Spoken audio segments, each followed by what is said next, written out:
thought there was White Stripes there for a minute. Boom, boom, It's funny, you thought White Stripes, and I thought the beginning of Barney Miller. Boom, bada boom, bada boom.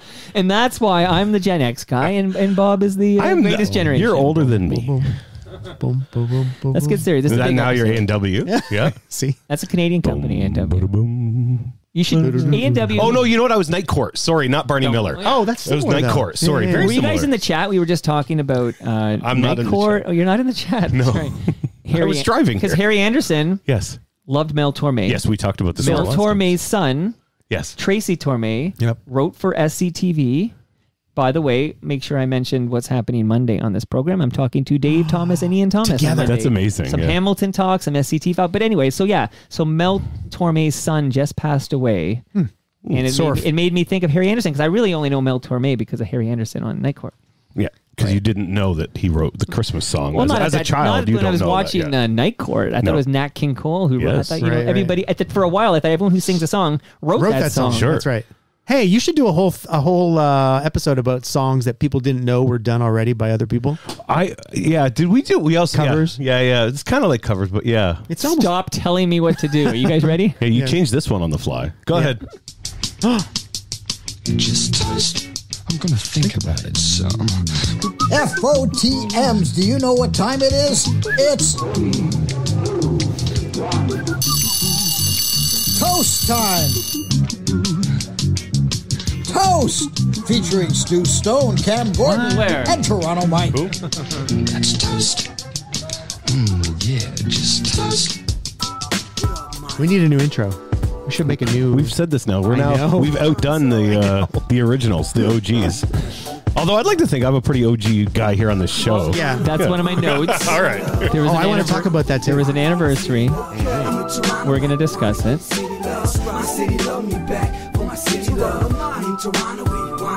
Welcome to episode 1410 of Toronto Mic'd, proudly brought to you by Great Lakes Brewery, a fiercely independent craft brewery who believes in supporting communities, good times, and brewing amazing beer.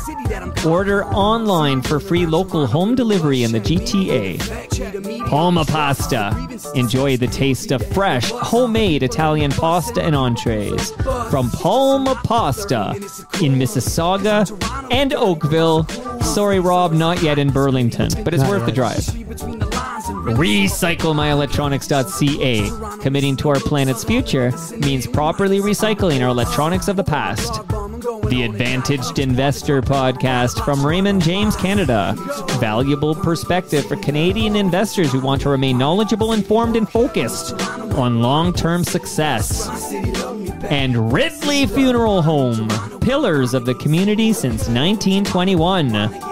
Today, joining me for the 24th episode of Toast is Bob Willette and Rob Preuss. And the first of 2024. And the first of 2024. 24 in 24. That's right. And I also think this is the closest we've had them together. Like, I feel like we were just here yesterday. That's right. I think this is the closest together. It was after Christmas. Last time, right? It was between Christmas and New Year's. This might be the shortest amount of time between episodes. And thank you guys for doing it, because I sort of pushed the button a week ago. Okay. My wife was like, "How often are you doing these?" Once a month. Tell your wife to call me. I can vouch for this. And we hide in plain sight here. Yes. It's funny. Just before we press record, because you were running a bit late. Press record. Did I? Hold on. I certainly hope so. Okay, hold on. There's been a lot of gold already spilled here. I did press record. Okay, just before we press record, we were waiting for you, Bob, because you were running a little bit late. And I was literally grilling Rob on time between marriages. Right. And we were discussing time from like first date to divorce. Yeah.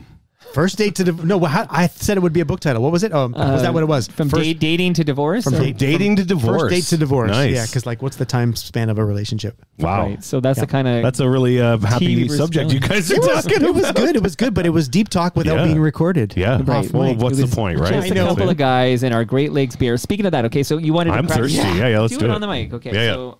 I've got my usual, my favorite. They're premium lager. All right. Canuck Pale Ale. Okay. What do you got there? I got my burst. Okay, 3, 2, 1. There we go. Cheers, that means we have an ale, a lager, and an IPA at play here. That's what you get from Great Lakes Brewery. Smell it.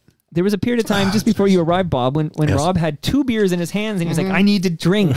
I'm nervous today. Why is that? My nephew at 6:00 is facing the Florida Panthers in the net. Oh, that's right. He's got the start. With the Devils. Yeah. Oh, that's amazing. So Jersey called him up again just before Christmas. I saw you post about that. Yeah. Well, shout him out again. What's his name? Nico Dawes, number 50 for the New Jersey Devils. Amazing. Yep. So he has got the start today, and apparently the Panthers, it's like a crucial game. Yeah, for them. So okay, so you know for what? The Devils and the Panthers apparently are like hot right now. Okay, well I will. I have never cheered for the New Jersey Devils in my life, but today I will. I only cheer for my nephew. Like you have no allegiance. They played the Vancouver Canucks last week, and in the first period, he had like 30 shots on. He started? He started against the Canucks. Yeah. Okay, but not 30 in the first period. No, I swear to God. Okay, it was 27. Okay, well, you're talking to hockey fans here. Like that's Ron Tugnut type I'm numbers. telling you. And people on Twitter were like, does the rest of the team know that the Devils are playing? Because Nico is basically, it's like a shootout against Nico. You're on Devils Twitter. Yeah. I like it. Oh, yeah. Cool. It's fun. I just mostly for his name because to see. Of course. People like him a lot. Good for you. You know, that's amazing. When he's good, they like him. It is amazing because the goaltender has all that's such a key position. Like you let in a couple of bad goals. Yeah. Goaltenders are a little strange. Is he a bit of a weirdo? A little bit. Yeah, I mean, he's a solitary dude. No, that's what. Yeah, no, he goaltenders, is, for sure. kickers, drummers, all very weird dudes, right? Pitchers, for sure. And the weird pitchers a little bit too. Yeah, but catchers, yeah. But the funny thing is, I like the way my sister describes him and like his routines and his things. Yeah. I feel like I can relate in a way because like being in a band and staying focused on the thing you do, but still living your life around all that. Yeah. I'm like, I totally get that weirdness too. Oh, that's great. Yeah. How old is he? He just turned 23. Wow, good for him. Yep. That's amazing. Okay, we're all rooting hard for him. Yes. Yeah.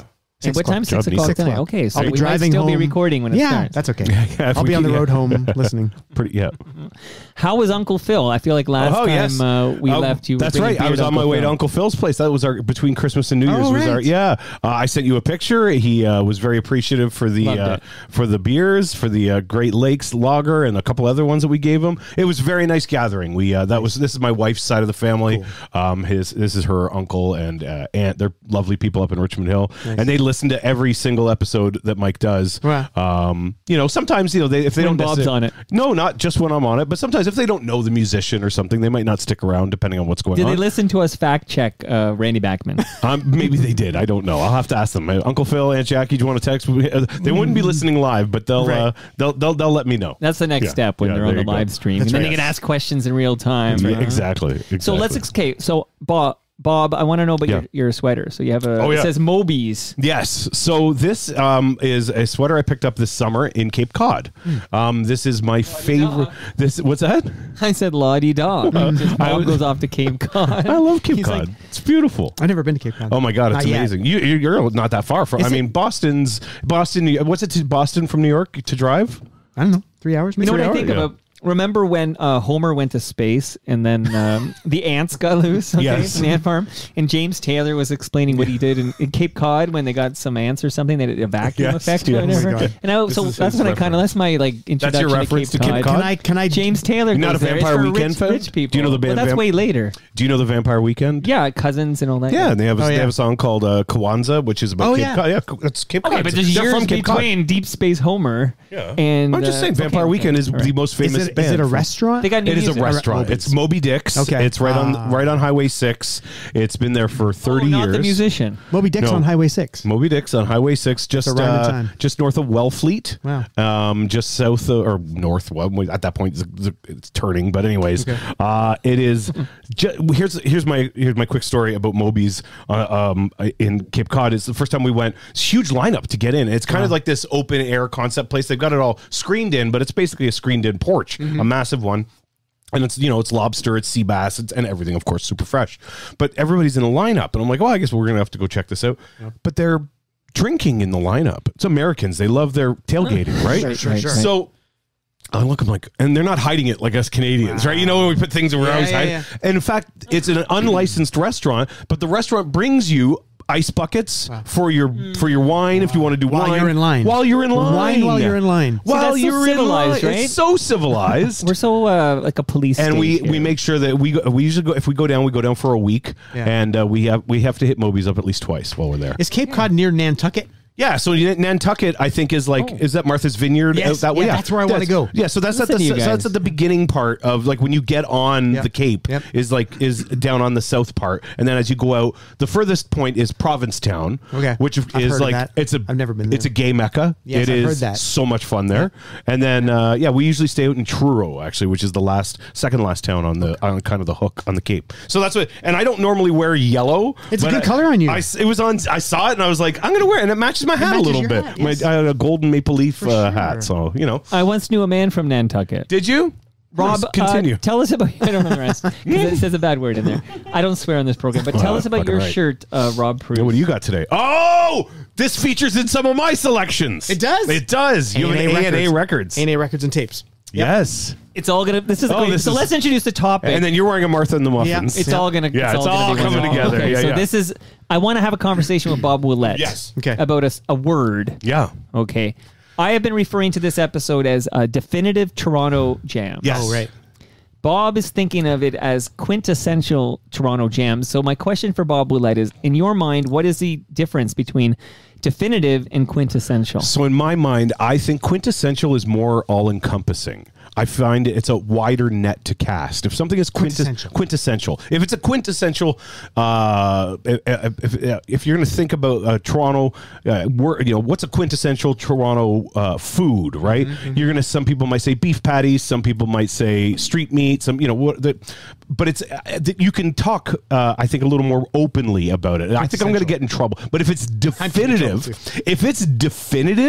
it defines the city. I don't think there's such a thing as a definitive. Well, that's why I can't. So definitive is one. Yeah, this is it's the singular, complete. And I googled it. These are definitive Toronto jams. Yeah. So what did Google say?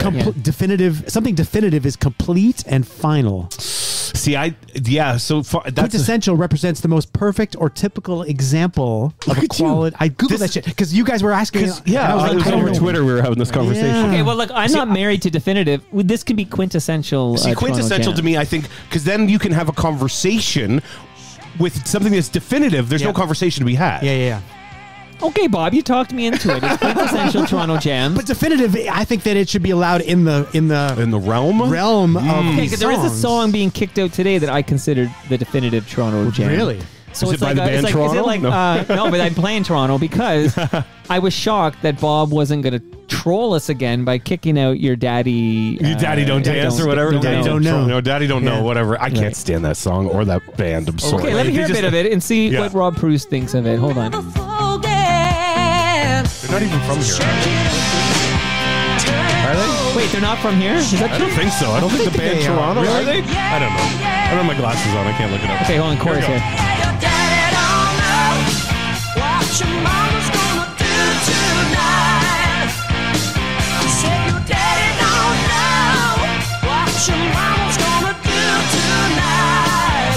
Okay, they definitely formed in Toronto. Okay, all right.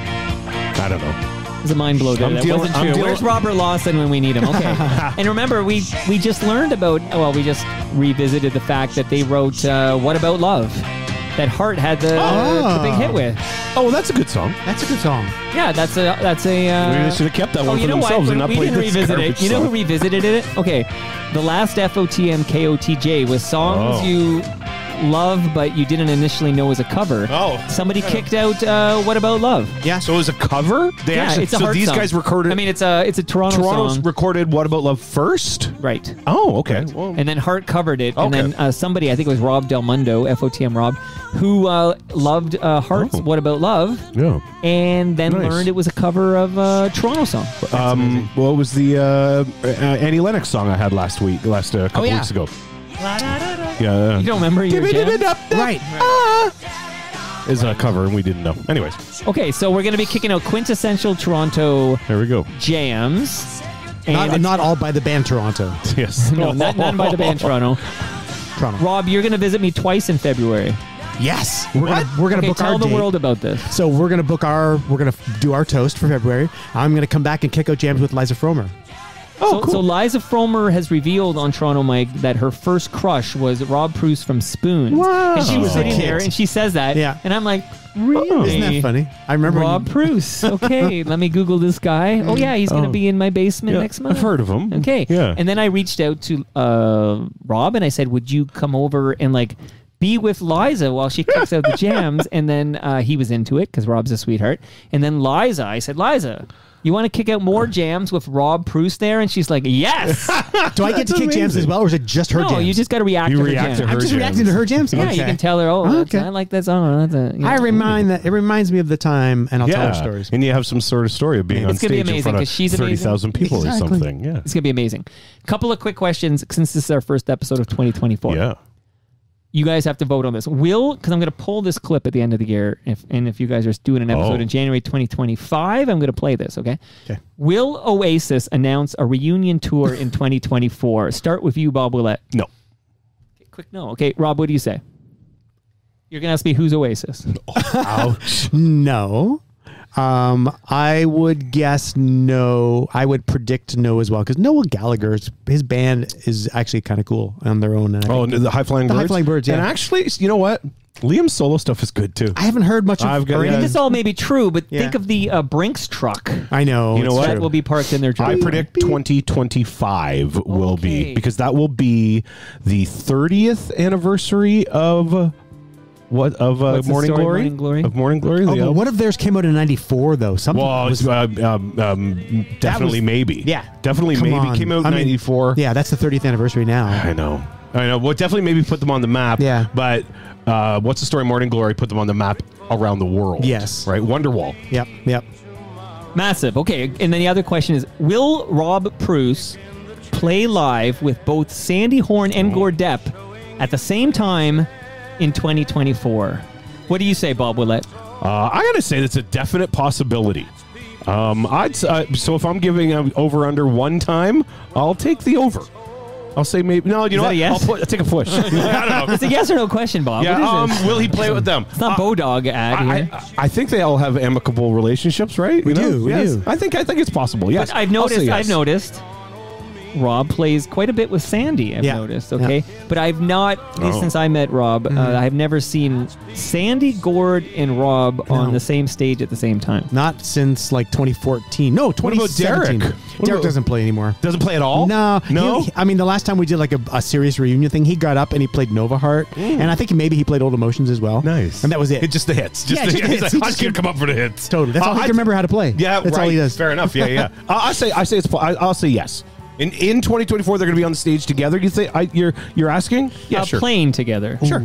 Okay, I need to hear from Rob Preuss now. What does he think in 2024? I can't say yes or no because I would be open to it, but we'd have to plan it. Like that's the thing. Like it's got to be something. Yeah, it's got to be. What about that bowling alley that has all those people come and play? Bands go in there all the time. You guys should go get that gig. I know. You know who's big on that? Perry Lefko's always posted on Facebook about this guy. Ed? I want to say his name Sousa. Ed Sousa. Ed's amazing. Like he books all those shows, and that's the thing he puts together. He books shows at the El Macombo as well, and he's fantastic. Okay. He's the guy booking. So he's booking like Images in Vogue and all those guys. Things. Oh, okay. His McDonald Bowl benefit things that he does in Mississauga, and I've never been to this place, but it's like in a bowling alley. It's literally a bowling alley. But yeah, he's got a good. I assume they don't bowl while you're playing because it's loud. That's loud. Yeah. I did want to say, did you see the announcement for the show that's going to be at the Woodbine Racetrack? It's a totally the Totally Tubular. Yes, the Totally Tubular. Yeah. What is this? Thomas Dolby. Yeah. Tom Bailey from the Thompson Twins. The Plimsolls. There's a bunch. There's like 6 bands, or at least lead singers from the bands. Yep. I saw Tom Bailey. Totally Tubular. Yeah. I saw him play like 5 years ago. Tommy Two-Tone. Tommy Two-Tone as well. Yeah. You're right. Yeah. But really, it's Thomas Dolby. And it's only $60 a ticket, which good. I think is a good price. And I'm hoping that venue is good. Yeah. That venue is being opened by Gwen Stefani and her husband. Really? Yeah. It's expensive. It's a 2-night. They're doing 2 nights. Gwen Stefani's doing a solo show. Her husband is a famous guy. He's a friend, whatever. He's a country guy. Brad something. Oh, he's from a TV Brad show. something. He's I'll that know when TV I hear guy. it, but he's not a Brad. But do you know his name? What's his name? It's Keith. That's not Cole Kidman's husband. Garth Brooks? Yeah, No, not Garth somebody Brooks. like that. See, I like classic country. And this I'm guy not a was fan in of new that country. the He's game on the show. Where He's on the talk show. He's on where they twirl the How chairs come you guys don't know around. your country And they listen to musicians? singers and things. Yeah. and They have When- opinions. Adam Levine. That's her husband, right? When He's Rough one. Trade played the Elmo, Oh. was that an Ed Souza thing? I bet you it was. When I did the gig with them, I think it was. Yes, that was the first time I met Ed. Blake Shelton's his name, by Blake the way. Shelton. Blake Shelton. He's a Blake. Okay. He's a Blake. I was close. Yep. Bob, Anyways. happy 10th anniversary Yes, from your our first 10th appearance on anniversary. Toronto Mike. It was 10 years ago this week. 10 years You guys, ago. you Okay, talk no, about it. no, go ahead. I listened to that episode yesterday. did you? While I was driving. How was it? I wanted to get to know the beginnings of you guys. What did you learn? First of all, what I learned was when it started, it's 10 years ago. So your voices are a little different, right? Sure. Is that right? Yeah. Oh, yeah. I'd be a Was my little. voice deeper or higher back then? Your voice was kind of the same. You were a little more careful in your cadences. Oh, in the way I you. think I was trying to be like Bob Willette, radio star. But Bob, your voice to start, I was like, I don't hear Bob. You know when you see a picture of somebody like when they're a Right. kid and then you know them older and you're like, I don't see you in there. I was listening to your voice and thinking, I don't know if that's the Bob that I know. But as the episode went on, you became you. Okay. Was What interesting. do you mean though? Like, was he not as deep voiced at the beginning? Yeah, I sounded Okay. younger and like there was Life hadn't crushed Hi, me Mike. down. Hi, Mike. yet. it wasn't. It was just something about Yeah. the tempo of your voice. Fair. There's just weird frequency things that I Interesting. wasn't Wow. getting. And you would notice as an audiophile. well, and just sitting here with you. But Yeah, also, it was a different board with different settings. Okay. That's true. Like, I think there's like a what's it the word? A compressor. Yes, the different yeah. compression. That's Yep. from here that I Yep. didn't use on the other That's one. So true. that would make you a bit. Yes, and also you only hear me through headphones most of the time. We hardly ever talk in real life. No, you sound the same. Yeah, you sound the same. That's just you. But it was fun here getting sort of your origin story with the CFNY stories and the humble stories and like. Oh yeah. How we got the name Bingo Bomb. Oh, the other name I liked was RQEQ. RQEQ. I loved that. RQEQ technical guy. A lot of Martin Street chat. A lot of Marty's talk. Martin yeah. Street talk. Yep. 1400 Plains Road East. I loved all that. Yeah. Oh, that you know what? It was a lot of fun. That was Mike, the OG of podcasting in Canada. 10 years ago. You guys, crazy. well, because Mike was episode 60 something, right? 61. 61. There Mike you was go. excited to meet you because he was I like, met him. well, We had met at that but point. you had We met at Dan Duran's house. That's right. I heard that story. And then you came to, Yeah, I believe you totally. came into Proud FM. Did you come in with the Yeah, boys? yeah. I came in. Well, because we were using the Proud FM studio on the Right. sly.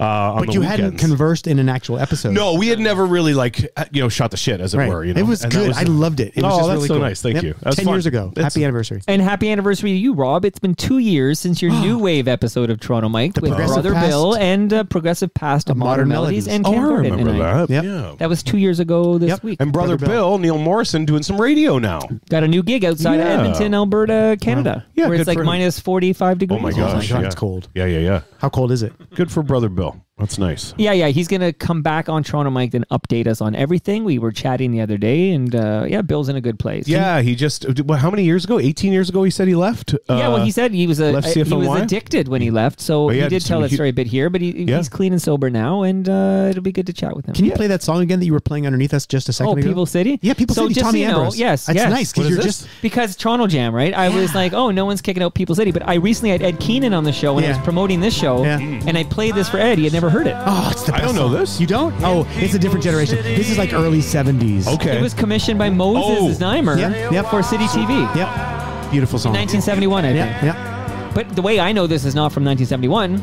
It's from Retro Ontario. Did a little documentary about this song. Oh. This is the kind of music that like I don't think that any of us are going to pick this kind of song, but like when I was thinking of the different eras of sounds of Toronto, Oh, that's it. This song for me in my childhood, this music reminds me of like Ontario Place. See, I only have two. I guess I have three eras a little bit. Yeah. Kind of chosen, but Yeah. most really two. Okay. And there's a whole. I mean, you could talk about what was is it the Riverboat? Was or Yeah, no, Riverboat. Oh, that's Riverboat the 60s, Cafe. You know, the Yeah, 60s. You know, that's right. Yes, and Neil Young references it in Ambulance Right. Blues. I was thinking a little bit about that. You know, all those guys that would have played up there. Mm-hmm. Would have been a definitive or quintessential Yeah. Toronto sound. If Alan Zweig was on the show, he'd have a whole different set of Yeah. songs because Interesting. Alan's got a whole other realm of songs to choose from as well, which I would love to hear. I didn't. Yeah. it was Before so we much- dive in, Yeah. gentlemen, we did have the debate moments ago that Bob won, quintessential versus definitive.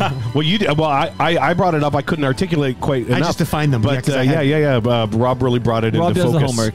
Yeah, Did a little he does. homework. Yeah. He's the real I use this every day, by the way. It's actually in my. So does mine. Yeah, no, it's in my because I Tell us what you're talking about. Oh, randomly out of nowhere, Mr. Preuss gave us this lovely cell phone stand, essentially like a smartphone holder. Yeah, and it's great, but you literally keep it in my laptop bag because I travel back and forth from Kingston. I have two. And and my wife has one. So good. Yeah, no, so I'd use it all the time. Yep, good. So I wanted to talk about like quintessential Toronto jams. There were two that came in my head right away that are basically no one picked them, Okay. but I didn't pick them either because I deemed that they were a negative thing. So here's my question. So like to me, I wanted to kick out three songs that were kind of like lovey, positive Toronto, like about Toronto. Like either you basically I didn't want. Let me be specific. Let me be specific here. I will play a bit of the two songs. Is one of them the Blue Peter song about beating somebody up down at Cherry? But it's Pucka Orchestra. Oh, Pucka Orchestra. Sorry, Cherry not Blue Beach Peter. Express. So Cherry Beach Express. That's what I thought of the same thing. But I didn't think it was popular enough. That's why I didn't think it is absolutely a quintessential Toronto jam. Let's listen to it. Right? Yep. Not so friendly. It sounds great. Yep. When you come out of the station and into the street, everybody beats a hasty retreat. Well, it was late one Friday, I'm a little bit wrecked. You're on your way to serve and protect. You buzz out of a cruiser like bees from a hive and ask me if I want to go for a drive. Go for a drive. That's why I'm riding on the Cherry Beach Express. My ribs are broken and my face is in a mess. Amazing. So good. Okay, it is an excellent song. It's saying something. It's talking about police, TPS, Toronto Police Services, and their treatment of gay men at this time. Yep. And that's it's very clear. And it's so, I'm like, okay, I think that's a quintessential Toronto jam, but I wasn't gonna choose it because it's about negative practices by our police. Yeah. Right. And in the same vein, gentlemen, I was thinking of another song. Hidden television news camera. And there's no good audio of this, so bear with the potato quality here.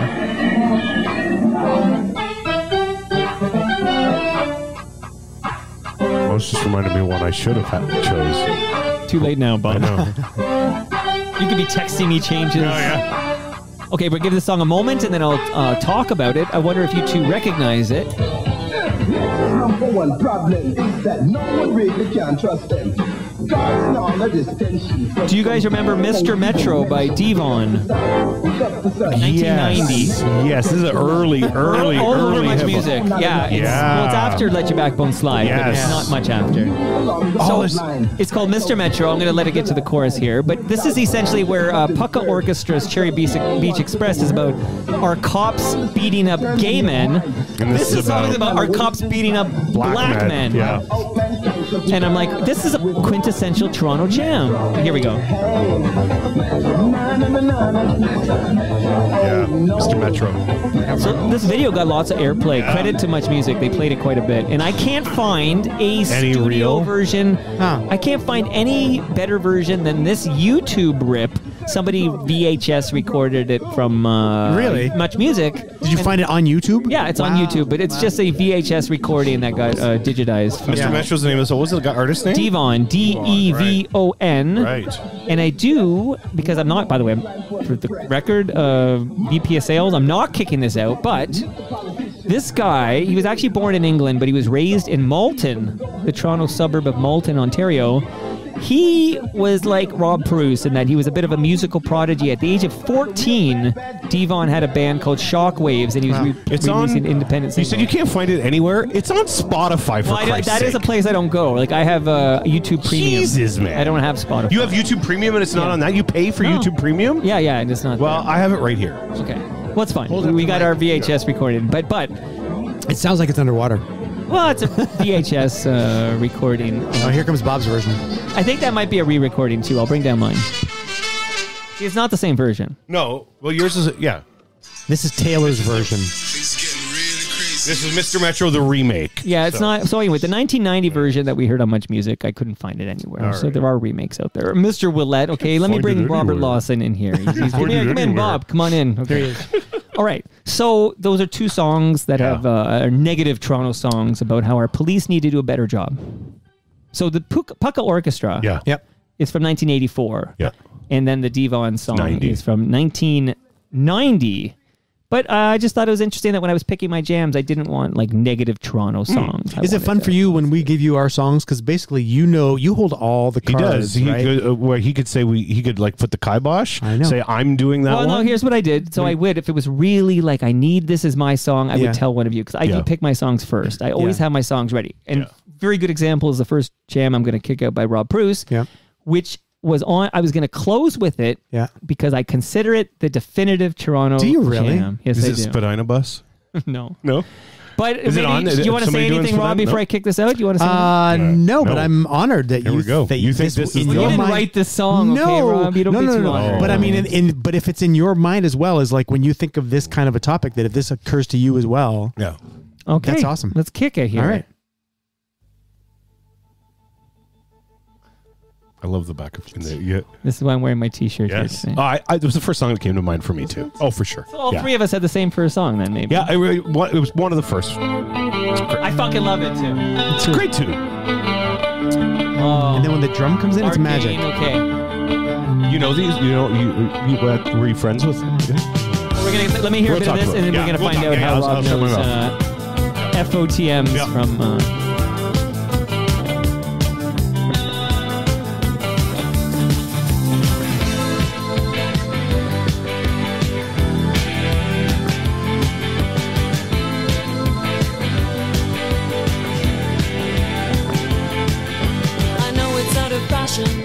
And a trifle uncool, but I can't help it, I'm a romantic fool. It's a habit of mine to watch the sun go down. On Echo Beach, I watch the sun go down. From 9 to 5 I have to spend my time at work. My job is very boring, I'm an office clerk. The only thing that helps me pass the time away is knowing I'll be back at Echo Beach someday.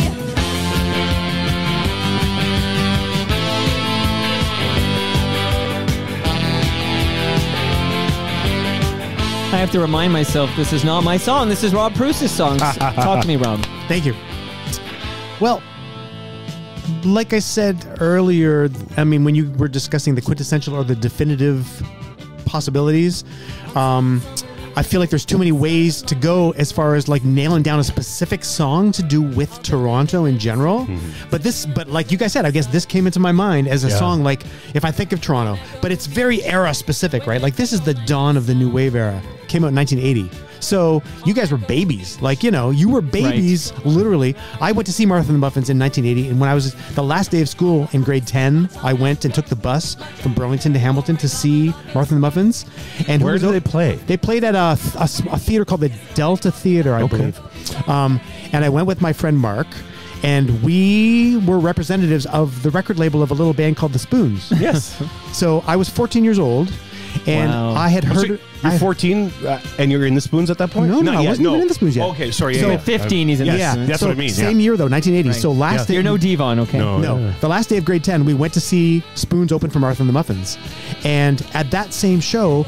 the Martha and the Muffins bass player Carl Finkel saw the Spoons. He was like, "You guys, you're pretty good." Like, so he became our manager. Once I joined the band, he'd already been in talks with them. So the dude playing bass on this song was our manager. Wow! And we did shows with them. We opened for them, and so they were very influential. Like I feel like we're like products of the era and the world of Martha and the Muffins in a way. There's like there's actually like an ecosystem of Canadian new wave, especially. And it starts with Martha and the Muffins. Yeah, well, because that same era as Pucka Orchestra. But we can put Rough Trade in there. Rough Trade would be in there Rough for Trade. sure. Rough Trade also, that came to my mind. Yeah, and then we talked about Blue Peter. Yeah, Blue Peter's another one. And we were signed to the same label as Blue Peter, who was also signed Michael Z, who you had on your show with his brother Alan. What did you think of Michael Z? I loved it. I loved him.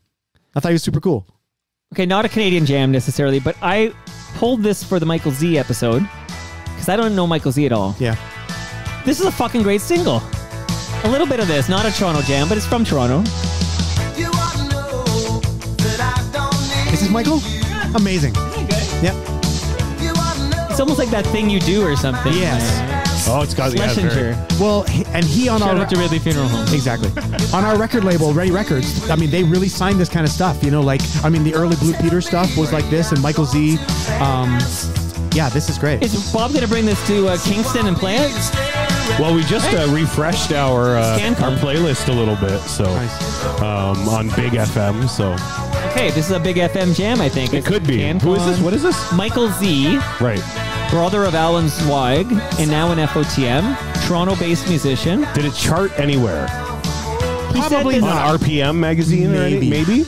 Like in those days with Ready Records, we were lucky to get college chart. No, action, sure, you of know? course, yeah. So that's an interesting part of when you're trying to program or come up with music on a classic hit station in Canada. He said Q107 played this. Oh, cool. Maybe it's the other one. I'm a loser that Q107 played. I'm a loser. Okay, very interesting stuff here because I'm a loser.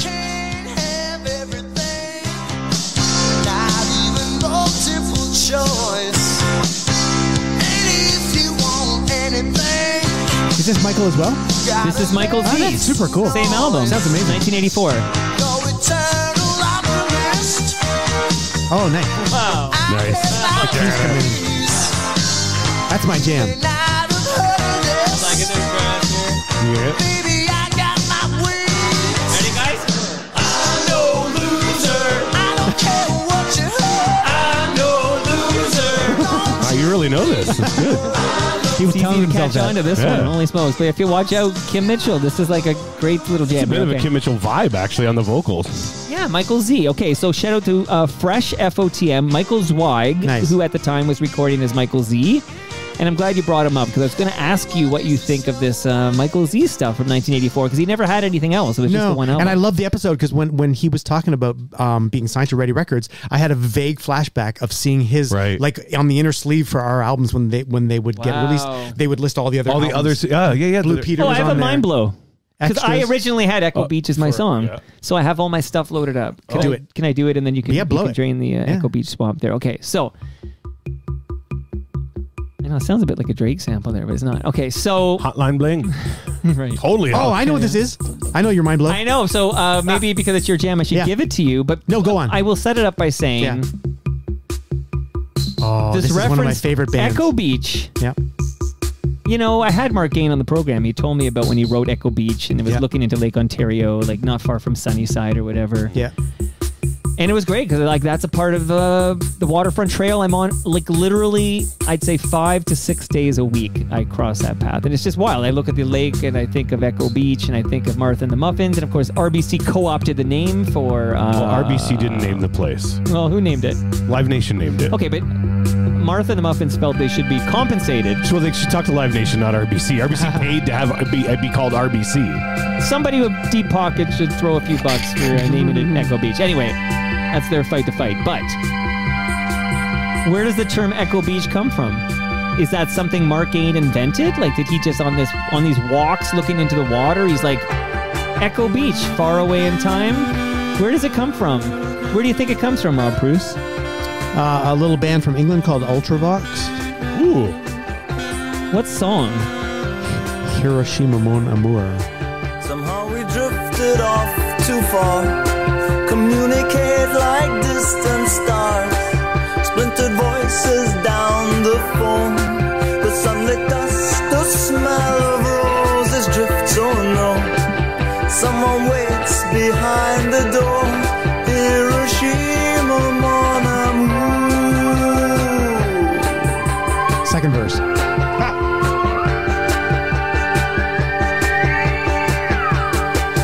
Riding into city trains, dressed in European grey, riding out to Echo Beach. A million memories in the trees. There's your mind blow for the day. Yeah. Lead singer John Fox was amazing. I mean, this is early. This predates the new wave era too, right? Like this is late 70s. Yeah. So influential for all of us at that time. Like I feel like Martha and the Muffins sort of rode more of the Elvis Costello new wave sound with the organ and stuff. They didn't go to this Ultravox era, but clearly Mark Gain was inspired by the band at the same time, you know? Yeah, no doubt. And you can hear how influential the sound is for that time. Yeah. Like, So Echo Beach, that term kind of pulled from the lyrics to Hiroshima Mon Amour. Amazing. Although they say Hiroshima, but I think we've changed the way we say that Hiroshima word. Mon Amour. I saw Oppenheimer. Okay, My wife was just there for business, and it's Hiroshima. Oh yeah.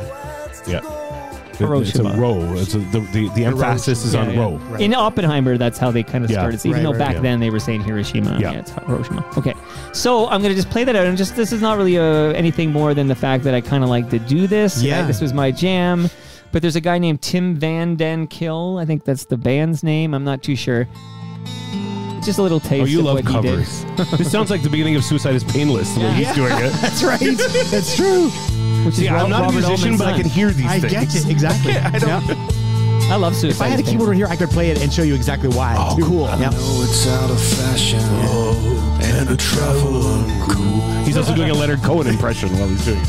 What year was? Do you know what year this was? It's got to be the 90s. I have no further information. Okay.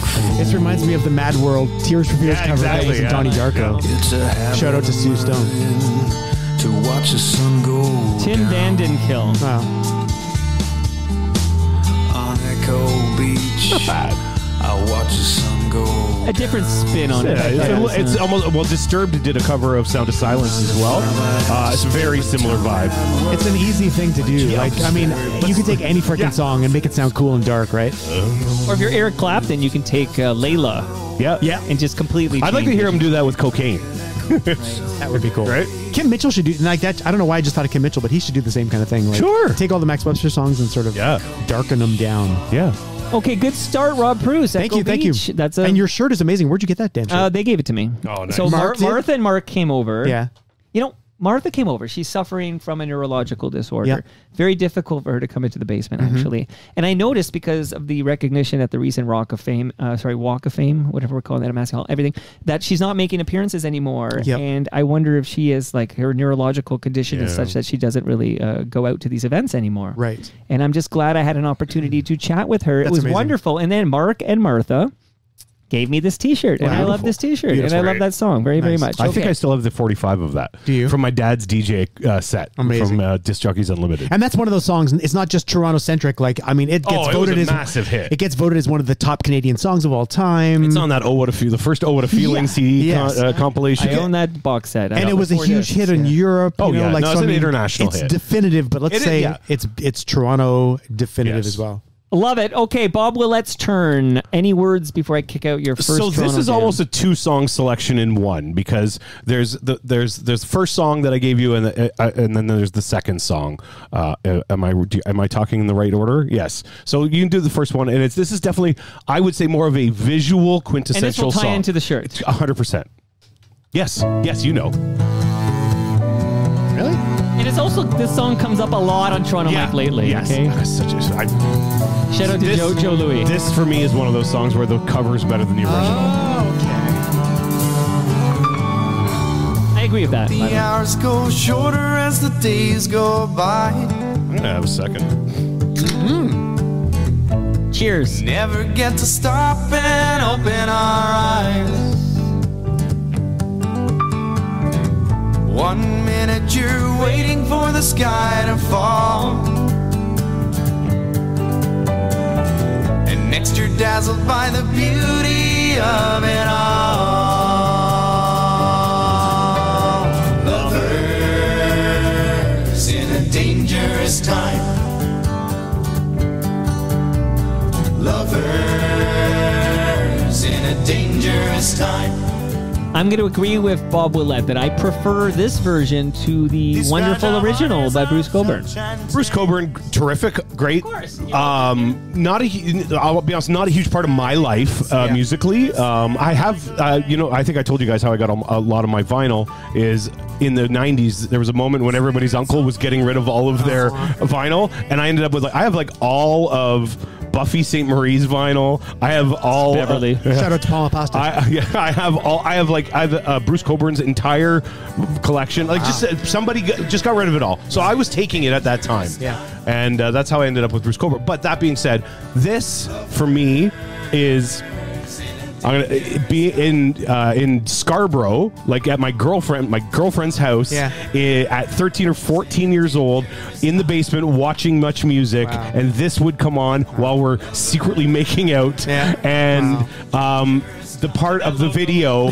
So the video starts with them in the back of the truck, right, and they're going around, but then they go to sign the yellow tape. They have a yellow tape signing at A&A Records out on I think it's Eglinton Avenue. I'm almost sure in Scarborough, and it's literally they show the A&A and Ed and Steve and all the boys and Tyler. They're all there, and everybody runs past them because they're buying the latest rap record. It literally says rap record. So funny. And then there's two girls that they sign for and whatnot. So for me, although the song isn't about Toronto, the video is what gave it its. Very Scarborough. This is a quintessential Toronto song. I can see that.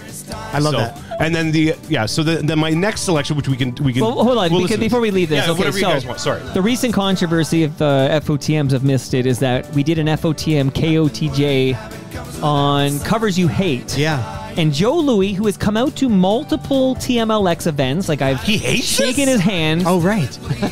I've met this man. His real name is not Joe Louis, but I will protect his real secret identity, even though I know what it is. I think I met him too, actually. Now I actually quite like this guy, and he listens to every episode, and his buddy Carlo is a huge fan. His buddy Carlo got him introduced to Toronto Mike, then he loves it. But he hates this cover passionately. So he recorded this, the Bruce Cockburn version he loves, and he hates this version, and he thinks it's whatever. So, and I will say on the live stream, shout out to Basement Dweller, who also doesn't like this cover. Wow. I know, they're out there, these people. But I want to shout out VP of Sales on the live stream, who says, Joe Louis is out of his gourd.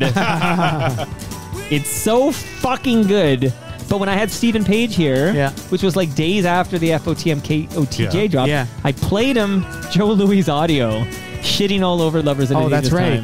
And I think it made Stephen Page a little sad, but it sparked a very good conversation about how important this video was to the band at that time.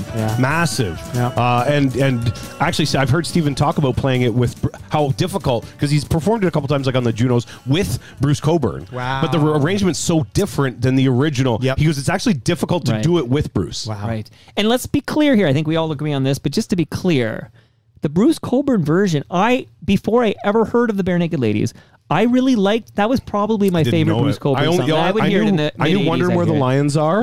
And Rocket Launcher. And Rocket Launcher. That's it. Those are the only two Bruce Cockburn songs I knew. This one I knew. I knew this one too. He was definitely my favorite Bruce Cockburn. Because I like the line about kick at the darkness. Kick at the darkness till it bleeds daylight. Well, that was the name of this album, was Kick at the Darkness. Did you know that U2 quoted that?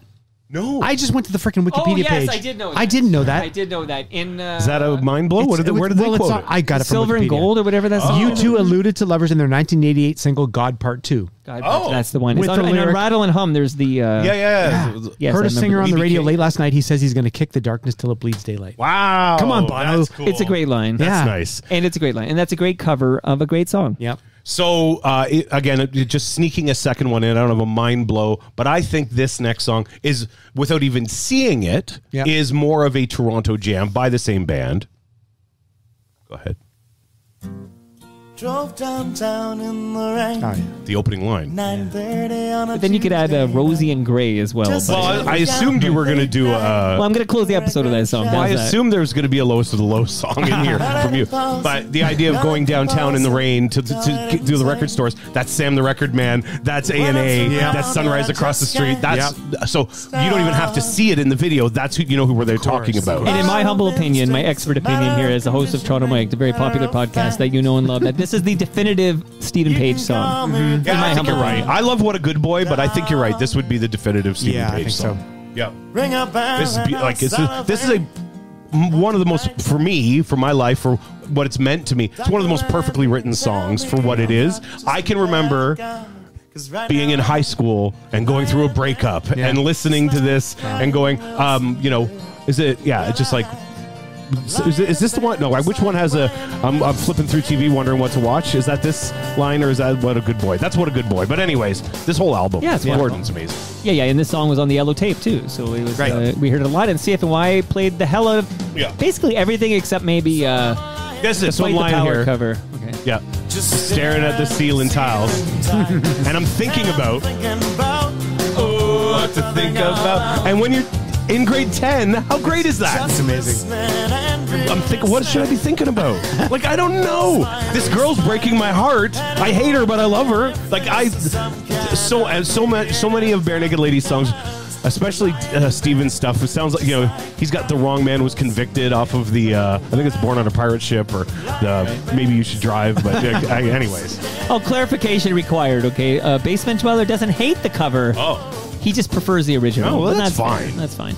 And he's wondering aloud where the late night record shop is. Is it Sonic Boom? He's wondering where this late night record shop is. I think it's Sam's. Must be Sam's. Sam's was open late. Sam's. So shout out to some other people joining us at live.torontomike.com. At least some people who logged in to chat. Cambrio is here. DJ Dream Doctor is here. He's also interested in finding a better version of Mr. Metro by Devon. He says it's hard to find. Greg is here. Who said, what did Dan Fogelberg cover? Oh, he covered Lovers in Dangerous Times. Did he? Yep. What did Dan Fogelberg, what was his other? Another Old Lang Syne,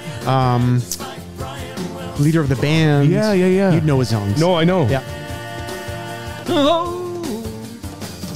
Yeah, leader of the band. Right. Yeah. Okay. Apparently there's a there's a 2-part Best of Ready Records CD. Yes. Yeah, I'm on both. You're on both. That Part 1 and Part 2. Of course you are.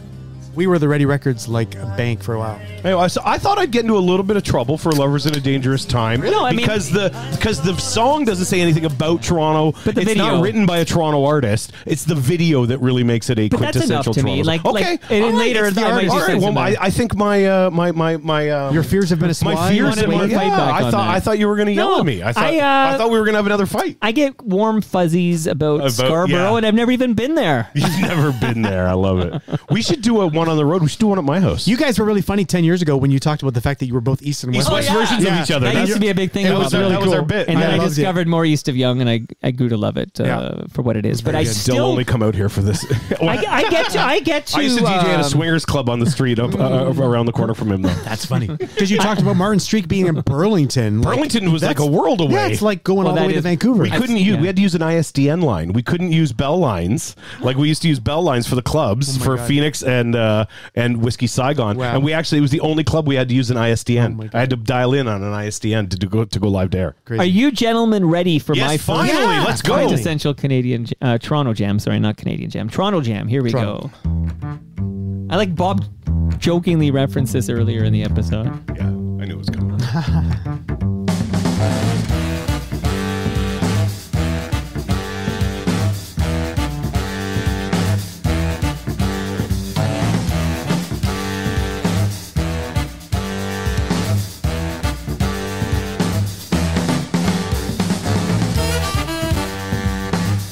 Also huge video support. Yeah.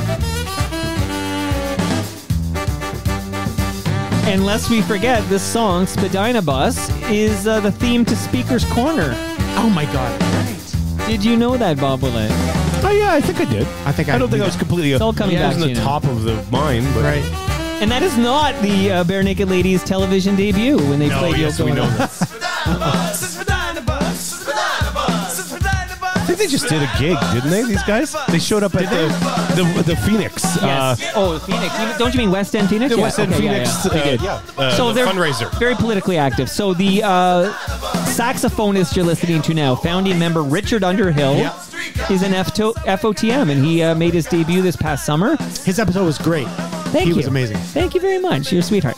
So Richard Underhill, and he did this with Mike Murley and Dave Parker and Sitch Winston. I hope I said that right. But they were like buskers, and then they did Street Nicks in 1986. This song, Spadina Bus, was a top 40 hit in Canada. Did you know that? Yes, I did. I didn't know that. In what year? 1986. Very early Much Music days. Yeah. The video was huge. And can I give you a mind blow? Yeah. My father-in-law is in the video. What? Yes. My father-in-law used to drive the Spadina bus when he first started working. Oh, I have some Spadina Bus facts. When he first started working for the TTC, one of his first jobs was a driver of the Spadina bus. Maybe not first, but in the first 10 years of him working there. He ended up retiring as a chief supervisor. Oh my God. And he is featured in the video without permission, by the way, of driving. He's driving one of the Spadina buses. I love that fun fact. I can't believe it took this long to get that out of you. Like, That's amazing. That would be my first line when I met you. And my father-in-law. My father-in-law was. But that's a my wife's combination. dad. It's a combination fun fact and mind blow. That's unbelievable. Yeah, it's pretty funny. Oh, did you listen to the Lexicon episode? Yes, of loved it. No, what was that? We discussed It was the really difference. Bob Willette, that should be his homework. Yeah, it's a good episode. Because you can't speak Lexicon? FOTM unless you listen Oh, to the FOTM lexicon. Yes. Oh, you know what? I should. Tyler listen to did a that great job on You know it. what? I'm going. Tyler was amazing. I'm going to Kingston on Monday. I'll throw it on Listen the to way it. to Do it. Kingston. He's the only guy I know of a better voice than Bob Willette. Okay, so Who's this? I enjoyed Tyler Campbell. and the concept VP of being a sales. sweetheart of Toronto Mike. Yeah. I thought was really cool. And you just called me sweetheart, which I thought was kind of nice because I was going to ask I you. think you're a sweetheart. That's amazing. Thank you. Give me a hug. I appreciate it. Come here, kiss me. Okay, so this did win. No, it was nominated for a Juno Award for Best Jazz Album. Wow. Yes. At the Juno Awards in 1987. So what a time that was to be alive when you could have a jazzy, sexy and saxy song like this about a Spadina bus and the TTC Spadina Avenue bus, and you could be nominated for a Juno. Wasn't much music great? It was great. Like in those days, like from like its inception to a certain time, and I'm not going to hear. I don't want to, but like and the original VJs and the second. I'm working with Bill Welichka now. I'm actually Bill Welichka's boss. That's amazing. Which is crazy. FOTM Bill, good guy. Yeah, great guy. He's a sweetheart. He is a sweetheart, and honestly, he's so nice. I'm gonna be like, it's almost off-putting. Wow. One of those guys that's so nice. You're like, That's what are you what I up think to? of Rob Preuss. What are you like? What are you after? What are you up to? He just had his first week on air at 96.3 Big FM in Kingston. But and like those guys, you like the VJs and the selections. Like think about it. We were just talking about the fact that like Backbone Slide was a hit. This was a huge hit. And Lovers in a Day. Think about the change in sound. Yep. And I know they had to because they had CanCon. But they didn't have to be so risk-taking, and they were back in those days. It was so great. You and want a obviously little- the Spoons Yeah. and Honeymoon Suite both would have had great success thanks to Much Music. For back in the sure, day. for sure. Craig Halkett, one of the, and Dave Kynes, those two guys. Yep. Amazing. David Kynes, when before you got here, Bob, because you were late, Rob was going to the wash. Because, I just apologize. noticed this Punch Much. Oh, yeah, that's right. yeah. It's been Dave there Kynes. since That's forever. right. Yep. Well, not forever, but for over a My year. cousin. That's from David Kynes. Here's another fun fact. My cousin may have designed that logo for Punch No Much. way. My cousin is a graphic Sounds designer. inconclusive. the Well, way I you know he worded it. designed the snow job for sure. Wow. You know when they did the snow job? This one? No, not that one. Oh, okay. Well, I don't know. Oh, I which thought- one we're no, talking not the about. original. Okay. He's not that old. He's younger. He's a year younger than me. Okay. But my cousin did Don't graphics. get mad at me, Bob. No. It's funny that I just realized that design is Yeah. so Much Music logo, very everybody. 1980. It looks like the show we just talked about that got announced. Totally Totally Tubular. Tubular, right. It's exactly like that. I have a Yeah, it's very a collage of The album Nation's covers. Music Station. Yeah. There's a collage of album covers from 1983 that all look the same as that. Like there's the Synchronicity Police cover where there were like 3 colors and like Right. looks like torn paper. Yes. And we did our Spoons Talkback album looked Yeah? just like that. Okay. And all these albums. Anyways, we're all Here we go. Quick history of the Spadina route. Okay, real Yes. quickly. Oh, So yes. horse cars provided the service on Spadina Avenue from 1880 to 1892. Wow. Okay. In 1892, they finally introduced electric streetcars. Buses replaced the streetcars on Spadina. This is the 77 Spadina. I don't know about Rob, but I'm sure Bob has been on the 77 Spadina time or two in his time. That replaced the streetcars from 1948, when Rob was just a young man, to 1997. So that's when you have the 77 Spadina bus. Yep. And by the way, the numbers only got introduced to the TTC in the late 1950s. So 50s, until when- then, they called it Spadina. They didn't It's get once numbers. once the subway were opened is when they started putting numbers on True. You know, you just reminded me of this is a funny thing when we were recording with Nile Rodgers, recording Talkback album, and Name drop. Name drop, I know. Great name drop. John Moore rate I name would drop. drop them all the time if I He were was you. always amused by the names in Toronto, in Ontario. right. He loved the name Spadina. He and the engineer Jason were from New York City. Spadina. Okay, Okay, go on. He thought the word Spadina was just. What did he think of Coxwell? I don't think he knew Coxwell. He was always amused by Spadina. Yeah. I don't know. There was something about Bathurst? them saying Spadina with a New York When I was accent. a kid, I liked the idea that if you were thirsty in the bath, you'd have bath thirst and you could drink your bath. Bathurst. Oh, nice. This is very young Mike thoughts. So. Now you're in Queens, right? Yeah. Without giving away too much, you don't have to give away where you live. Yep. What's your closest subway stop? Someone's gonna come and what's your? kidnap Is there a subway Forest stop? Hills. Forest Hills is your subway stop. Yep. Forest Hills. It's on the Shout E out and to the F Drake. line. It's on the E and the F line. Yep. I love the New York subway system. I live very close to a place called Forest Hills Stadium, which is Tennis place. They did the tennis for years and years, and they do concerts there. The Beatles played there in 1964. And who did you just see there last summer? You saw somebody. Who was it? I forget now too. You just went and you talked about great because they were playing here either just before or after. That's right. I don't remember who it was. I don't remember who it was. Quick, this is a bonus jam. So I just did Spadina Bus, and this, of course, is Stompin' Tom Connors, who had TTC Skedatter. Because I have one more fact about the Spadina route. I got to finish this up. In 1997, it was the end of the bus because they put the 510 Spadina streetcar replaces the 77 Spadina bus route. Yeah. And then that song had to be rewritten, I suppose. But this is, another TTC song. Stompin' Tom. Could be a good quintessential Toronto jam if you want it. It's about the TTC. Yeah. It's the better way, Bob. It used to be. Oh, my wife doesn't have her license, so trust me, I know. It's Limo Bob here or TTC. Or TTC. I thought TTC stood for Take the Car. That's what everyone TT is like. What OPP stands for? What? Ontario Party Poopers. Oh yeah. Shout out to Pete Fowler. I had a question for you, Bob. Yes, sir. Who is? I'm going to drop a name on you that was dropped by. It was dropped in a important episode of Toronto Mike with the aforementioned brother Bill. Okay. And you'll know the answer. I'm just going to get it right. Who is Shagasaurus? That's Mike Rice. Okay, who's Mike Rice then? Tell us a bit about who Mike Rice is, the name Shagasaurus, because it was dropped in conversation when Brother Bill went off on Alan Cross for not being there. Right. It was quite the moment. This is in the Lexicon episode. That's right. Okay. That's right. Okay, I got to listen to this. You got it. It was actually excellent, and most of that credit goes to the great VP of Sales. But we were wondering aloud, so we're hearing, Cam Gordon and I and Tyler like Shagasaurus. Who is this? Mike Rice. Who's that? Mike Rice is a guy who started at the Edge just a little bit after I did, and he came in and he worked on the evening show. He worked with Dave Bookman. He came in to be he was producing live in Toronto, and they called him Shagasaurus because he had early Chad Kroger hair, big, long, And Ricer is originally from Barrie up there, I think. He is about my age, a little bit younger, maybe. No, a little bit older. He might be a couple years. He might be your age, Mike. Okay. And he was at the Edge for a long time, doing production, and he also used to DJ at Club 279. Does anybody know where Club 279 was? No. 279. I don't know. Where is it? It was the second floor of the Hard Rock Cafe at Yonge and Dundas, where Q107 had their studio for a while. Sankofa Square. Ken Kofi Square, whatever it is. Sankofa. Yeah, sure, whatever. And Keenan explained it to me, and I bought in. I was like, okay, now I get it. But now it's not good because apparally that word's not good either. You know that, right? No, I don't have that update. Oh no, Google Sankofa. Google Sankofa I thought it was now. like a Ghana word for evolve. I don't know. But even but there are Ghanaians who hate that word for a whole bunch. Oh yeah, look it up. I gotta update my. It's gotta go. Yeah, you gotta look up. Every you gotta quarter get I get my update. You gotta get your Sankofa updated. So Ricer used to DJ there on Saturday nights when they did a quote live to air with Joanne Wilder from the club, and I used to fill in for him there actually. And on my stag night, we rented a TTC bus and we went around the city to some various places. And I ended up and I DJ'd with Ricer on my stag night with Shagasaurus. I love it so much. He is one of the nicest guys in the industry. He lives in the East End. He's he's downtown, but in the East End of downtown. Okay. And he now has a radio promotions company called RPM,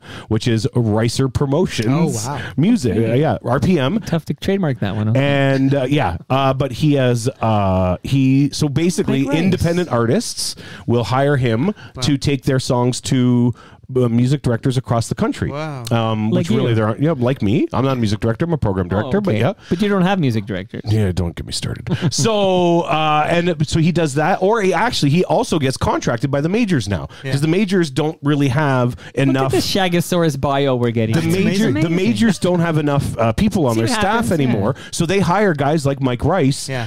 Shagasaurus to go and push, like, say, the new Bleecker album. Bleecker is the guy, those guys from Barrie.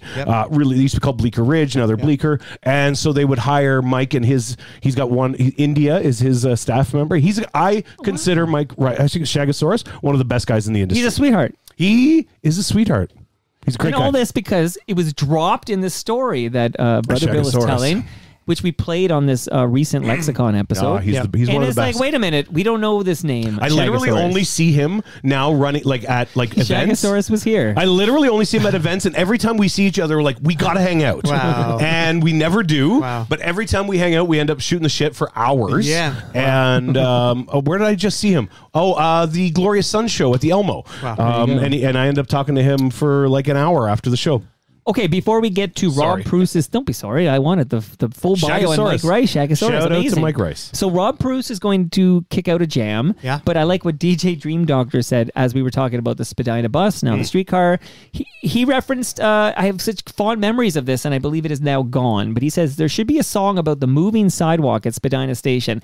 That to me was magic, right? Yes, that was like no other place, because I'd never been to an airport. Airports had them. Yeah, you could take the moving. That's right. Yeah, you could like surf it, and we loved it. So you could go from the Bloor Danforth line to the Young University line by taking the moving. That's right. Good call. Stand on that shit. Absolutely. Oh my god, and it's gone now, which that's sad. Which is very sad. My kids will never know the joy of DJ Dream Doctor's actually on fire. He just goes, I switched my coffee to Sankofa. That's what I think of too. I always think of Sankofa. I don't know who DJ Dream Doctor is, but you're on fire, bud. Shout out to DJ Dream Doctor on the live chat, live.torontomike.com. You're drinking your Great Lakes beer. How is it, gentlemen? Very good. I'm on my second. Yep, number 2.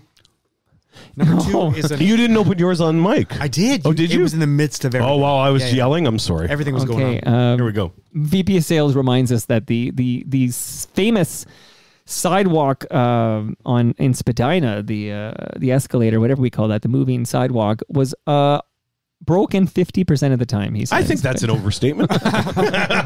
That's hyperbole because it's funny. Okay. All right. Shout out to Palma Pasta, delicious Italian food. Go to palmapasta.com, or if you wish, palmapasta.com. Oh God, don't go there. Both links work. See, I mentioned that to you. I said the other day you said Palma Pasta. Did you say pasta? He did. Mix it up sometimes. Yes. You know? I don't want to keep you on your toes. What the hell's wrong with you? I went ding ding ding ding. I may have to leave. Yep. My wife. Either or is delicious. My wife thinks it's the funniest thing the way we all say pasta. Pasta? Pasta in Canada. I don't say pasta. A lot of Canadians, my sister says. A lot, including Jim Cuddy, who asked me, why do I say pasta? It's pasta. Yeah, a lot of Canadians. Do you say drama or drama? I say drama. It's drama. I know. Do you say Nirvana or Nirvana? Nirvana. Are you from Minnesota? You're preaching to the choir here. I'm Mr. Pasta. You are pasta. I do get. I can't believe I would tell Jim Cuddy off, and I'm going to talk about Jim Cuddy in a little bit. I told him to fuck off. I said, go fuck yourself, But the Cuddy. pasta and the pasta they taste the same. It's all about how you say the name. It's delicious, man. Yeah, that's okay, right. and they're going to feed us at TMLX 15. Tastes good no matter what. Hey, measuring tapes are there for you from Ridley. Yeah, I see that. Funeral. Yep. I just put new batteries in my Ridley Funeral Home light flashlight. Oh, I got that flashlight still too. Yeah, my kids love it. It's remarkably bright. Yep. Yeah, and then whenever they lose the remote, they go get it and they look under the couch and all that. We live the same life. Sir. That's right. That's right. I'm the West of Young version. That's right. Of a couple years on him. Okay. A couple years on him. There's a podcast. You guys look like wealthy individuals. I mean, this guy's going to the Hamptons. No, where are you going again? I went to Cape Cod. I'm not. I get a sense you've got money. Okay, it's probably from Mrs. Willette, but I know there's money. Okay, and Rob, we know he's got money because all those resids are coming in. Make sure you subscribe and listen to the Advantaged Investor podcast from Raymond James Canada. You got it? Yeah, okay. I have $20. You know what? They'll help you with $20. Okay, recyclemyelectronics.ca. You know to go there when you have the old cables and devices and stuff you got to junk. Do they take batteries? You know what? Go to recyclemyelectronics.ca and see. I have so many batteries, but it's literally the Ridley Funeral Home of electronics. You know what? Pillars of the community, you're right? Going to merge it's the Palma Pasta of recycling. That's right. There's a new FOTM I quite like named Jeremy Hopkins. He was at TMLX 14, and he's been on most of the live streams, and he's very interesting in it, what he says. And he pointed out to me that in 1921, Ridley Funeral Home had a different name. Oh. Arthur Ridley didn't buy it till later. Like I can't remember when. And then it got the building's been there. It's the same building, same function, obviously. Pillar of the community. But when I say pillar of the community since 1921, it's just an interesting fact that it wasn't known as Ridley Funeral Home back then. Right. It was a pillar of the community before that, but they didn't pay you to say it. So. That's right. Right. Here we go. Shout out to Brad Jones and his excellent podcast, Life's Undertaking. Rob, any words before I kick out your second jam? No, I've taken a turn in my. Is this the one you're worried about? Nope. Okay. It's on the way to the one. Okay, you've taken a turn. I took a turn in from Echo Beach to from Echo Beach to my my thoughts about what makes a Toronto quintessential / definitive / Toronto centric kind of a song. Quintessential. Yeah. We've decided. I'm like I take all those words under the same umbrella to mean what if you're in Toronto. What do you think of when you hear a piece of music? Fucking love it. You ready? Yeah. And I'll just say there was a guy at the Trans Canada Highwaymen show. Yeah. A member who I'll reveal after we listen to a bit was wearing a T-shirt for this band. Really? Yeah. Wow. You ready? Yep. Yep.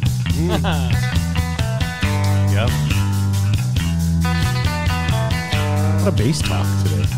I love it so much because I could just see pictures of Toronto in the opening credits. And I love that fucking show so much. Yep.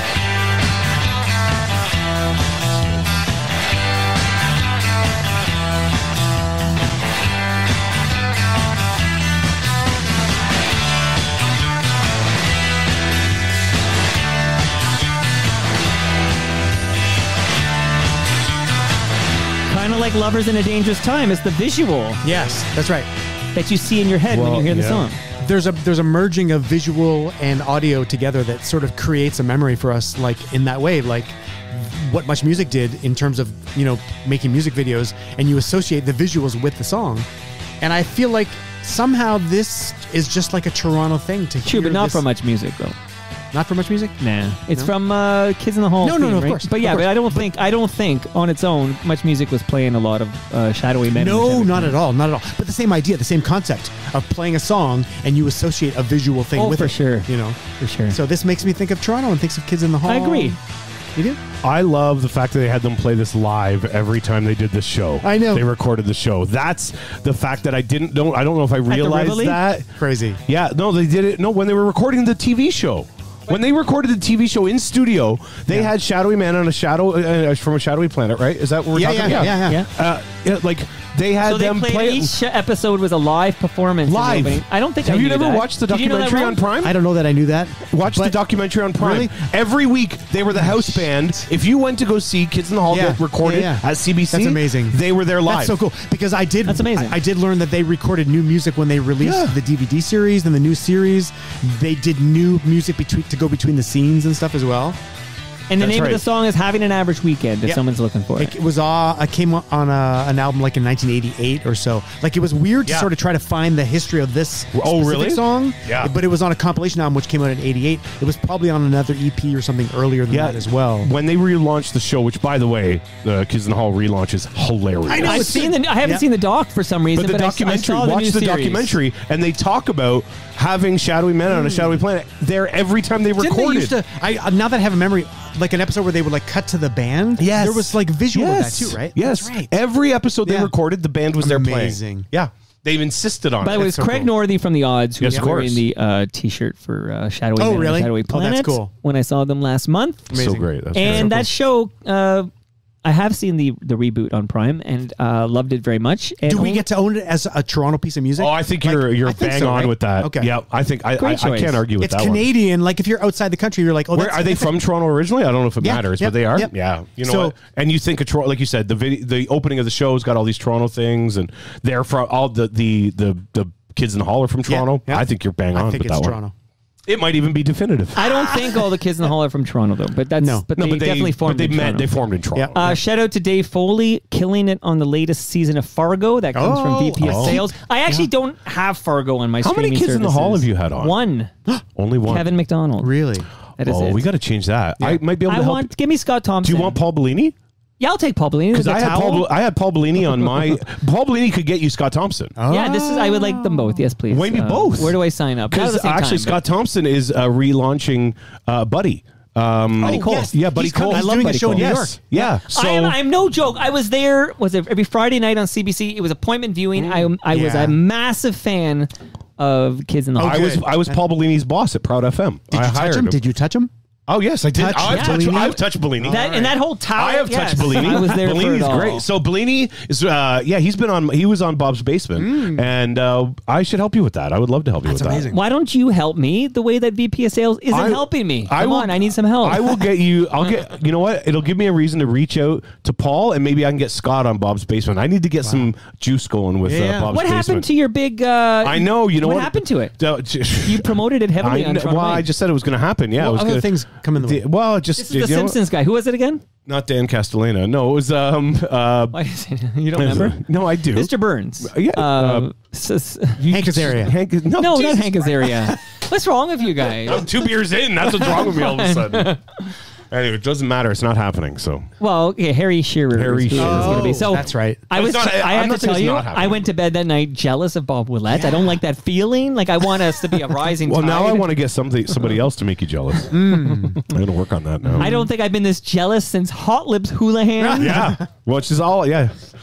Which I listen to, of course, as you was a know. great I'm a episode. subscriber to Thank Bob's you. Basement. Thank you. I love the fact it's easy to keep up because it's a new one episode every 6 months. No, I know. Well, it is now. Yeah, my next episode actually. You know what? Tomorrow I will put my appearance on SiriusXM's Pearl Jam Radio. Yeah, let's just up for a test, tomorrow. see what happens. Yeah, just see if I'm it interested happens. in that. Yeah, I do want to get But that. what done. happened? Can you tell us? Because you were offered Harry Shearer. Harry Shearer. Yeah, so it just kind of fell off the rails. It was like Harry was originally going to appear on, but only in character as his character from Spinal Tap. Oh, no way. Really? Yeah, he would only appear in character. Wow. Okay. And then I was like, okay. I can't remember what. I was leaving. I was going to be in California. Remember, right. I went You to were going to Disney. Disney World. Yes, Disneyland. and I was like, I literally the week he was doing it, I'm in Disney. I can't do it. wow. And they're like, okay, I come back, and they're like, no, he's not doing anymore. But Harry Shearer is going to be doing some. And I was like, cool, let me know. I'm wide open. I will make it work. Wow. And then I got an email back saying not till the new year, and I haven't heard back from them yet. So Well, it's I'll only- follow up. it's You know, New he's Year. 80 years old. You got to do this quickly, or we'll be he shouting 80? out Is Harry Shearer- Ridley Harry Shearer's Funeral 80? Home. Yeah, he's 80 years old. Now I know because my daughter, my youngest, is watching lots of Simpsons on Disney Plus. My But she kids are watches, watching Simpsons too. But seasons 30 and 31. I know they're there, watching too. it. Although, here's why. If I may interrupt, I tried to show my kids Mr. Plow. Oh, it's SD. Oh, no, it's not SD. They zoom in, right? They do this. No, it's not even that. What is The it? references, like, here's Barney in a hot tub with Linda Ronstadt. Oh. It's like, who's Linda Ronstadt? Why is that Right. funny? Oh my They God. have every reference is so out of date. So It's specific and out of date. And I'm like, Right. Mr. Plow was one of my favorites. That my name God. again is Mr. Plow. love I that watched it, episode. and they literally didn't crack a smile. Wow. Yeah, my daughter. So she's doing these like episode 30, season 33, and I'm like, I've never seen this before. Yeah. That's funny. And it's difficult now. A couple things I've noticed are difficult. Listening to Julie Kavner do Marge's voice. Yeah. Because it's always been kind of like a raspy, tough voice, Homer. Yeah. But That's because really good. she's like That's really pushing good. 80. Yeah. Oh, how is it now? It's tough. Is it really? It's so tough that I'm like, I always want to like sip this tea. Yeah. Like it's too raspy. It's like Really? she's playing Marge's mother. Marge's grandmother, right? Or Marge's grandmother. So Wow. her voice is aged, and yet the characters in the Yeah. cartoon have Right. not. But Yeah. I've noticed Mr. Burns was always an old guy, right? Super old. Yes. But now that Harry Shearer is 80, something is, I find when Harry Shearer does the old guy voice, Yeah. now that he is old, it's not working. It's a little too accurate. Homer's one, like Homer's voice is great. Yeah. Simpson, eh? Lisa's the same. She's a young woman. Bart sounds fine. So Yeah. those three are fine. I actually but just most watched of her the other masterclass. voices, who?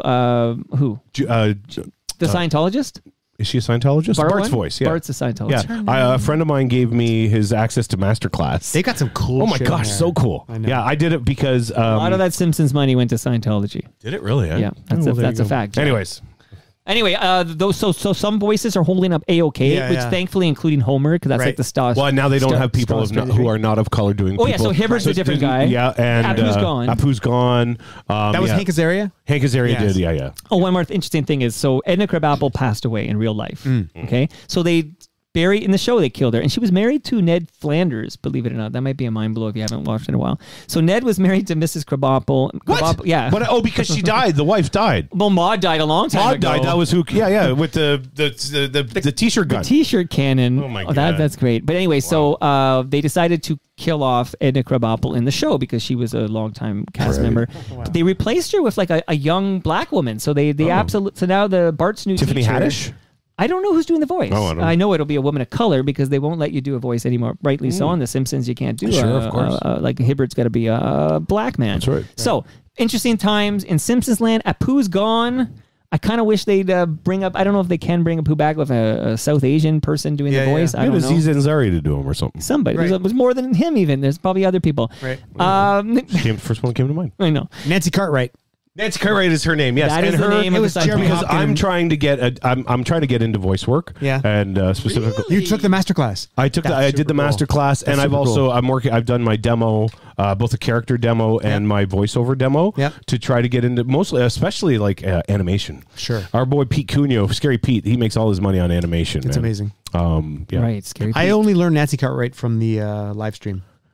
Okay, but Jeremy. Somebody gave it to you? Yeah. That's okay. My brain Give was credit going to there. Sorry. Jay Thanks, Hoder. Jeremy. We're 2 beers in now, so it's Okay, useless. so now it's getting good here. Okay, Yep. so Here we go. I love that choice. We're gonna let Bob kick out his second jam. Oh, we're still on my last. Unless No, you we have just any more finished. words to say. Man, Shadowy, it's great choice. Great choice. Because Everybody's much everybody like Lovers in a agrees. Dangerous Time, covered by Mary Glaze. Yep. I can picture Toronto. I close my eyes and I see Toronto. Yeah. And Kids in the Hall was so Toronto. Yep. Right? And you hear that song and all you can think of is the opening theme to one of the greatest sketches. It's funny because I'm going to talk on Monday to SNL guy. Amazing. Right? So the SNL, sorry, did I say that out loud? No, SCTV. Fix that in editing.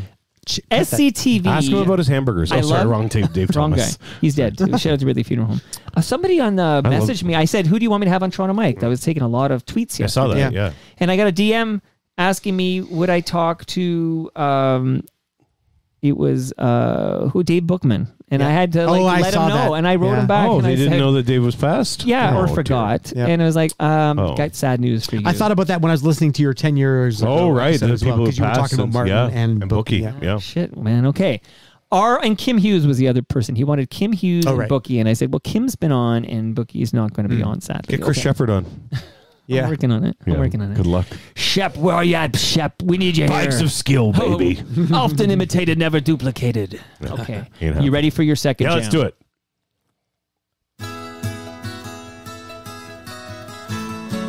FOTM jam. Yeah. Not both, though. Bob Wiseman is an FOTM, and Jim Cuddy. But not the two lead singers. Not both lead singers. No. But his ex-wife has been on. Michelle McAdory. And not this guy. No, not this guy. I like this guy better. Don't tell Jim. That's a conversation. Yeah, I like that's it a better. conversation. Diamond Mine is my favorite Blue Ribbon. Oh. Still I kinda like this feeling Shout out to Crash Vegas. of being Edward? left behind. Well, if you want more beer, let me know. I'll go up and get it. Oh, I will. Actually, it's a good song to go get one, actually. It's a Okay, little so you want longer. another... Okay. I'll take another Do you lager. want one, Ron? I'm good. I'm still working. I'll take another lager.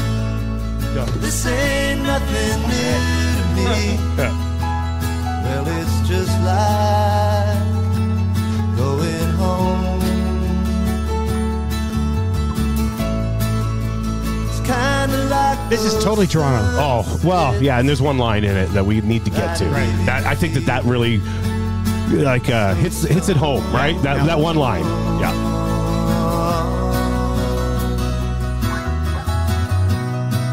And I actually, we'll talk about that. Hey, I guess it hasn't hit me yet. There it is. This crack and I kinda lost my head. We got to hear the line. I stand transfixed before the street light, watching the snow fall on this cold December night. I mean, we could turn it back up when that You line. just got to go like this, like a conductor. Yeah. All right, hasn't Great hit me Toronto yet. band. Yep. Queen Street West defined, I would say, in the mid 80s. Early to mid 80s before they got signed. Big Rude Jake. Try was obviously their first major hit, and I thought 86. And it was maybe 87. A great 87, but they were gigging 84, 85. Sure. They would have been gigging the same time that the Tragically Hip were, right around the same time at the Horseshoe and all those places along Toronto or along Queen Street West. Like for me, they're one of the definitive Queen West bands.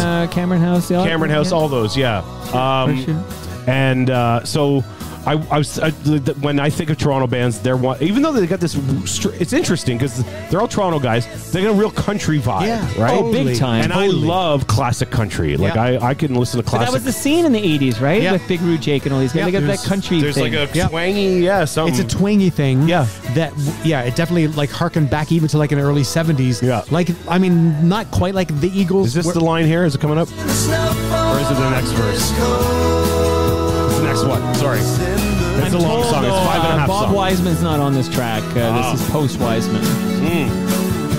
So, is it 5 Days in May is the album, or 5 Days in July is the album? 5 Days in May was the other single. Yeah, the album's July. And I think they're touring the 30th anniversary of this right now. Always touring these guys. Yeah, they are always touring. They do an annual show at the amphitheater every summer at Bud Stage.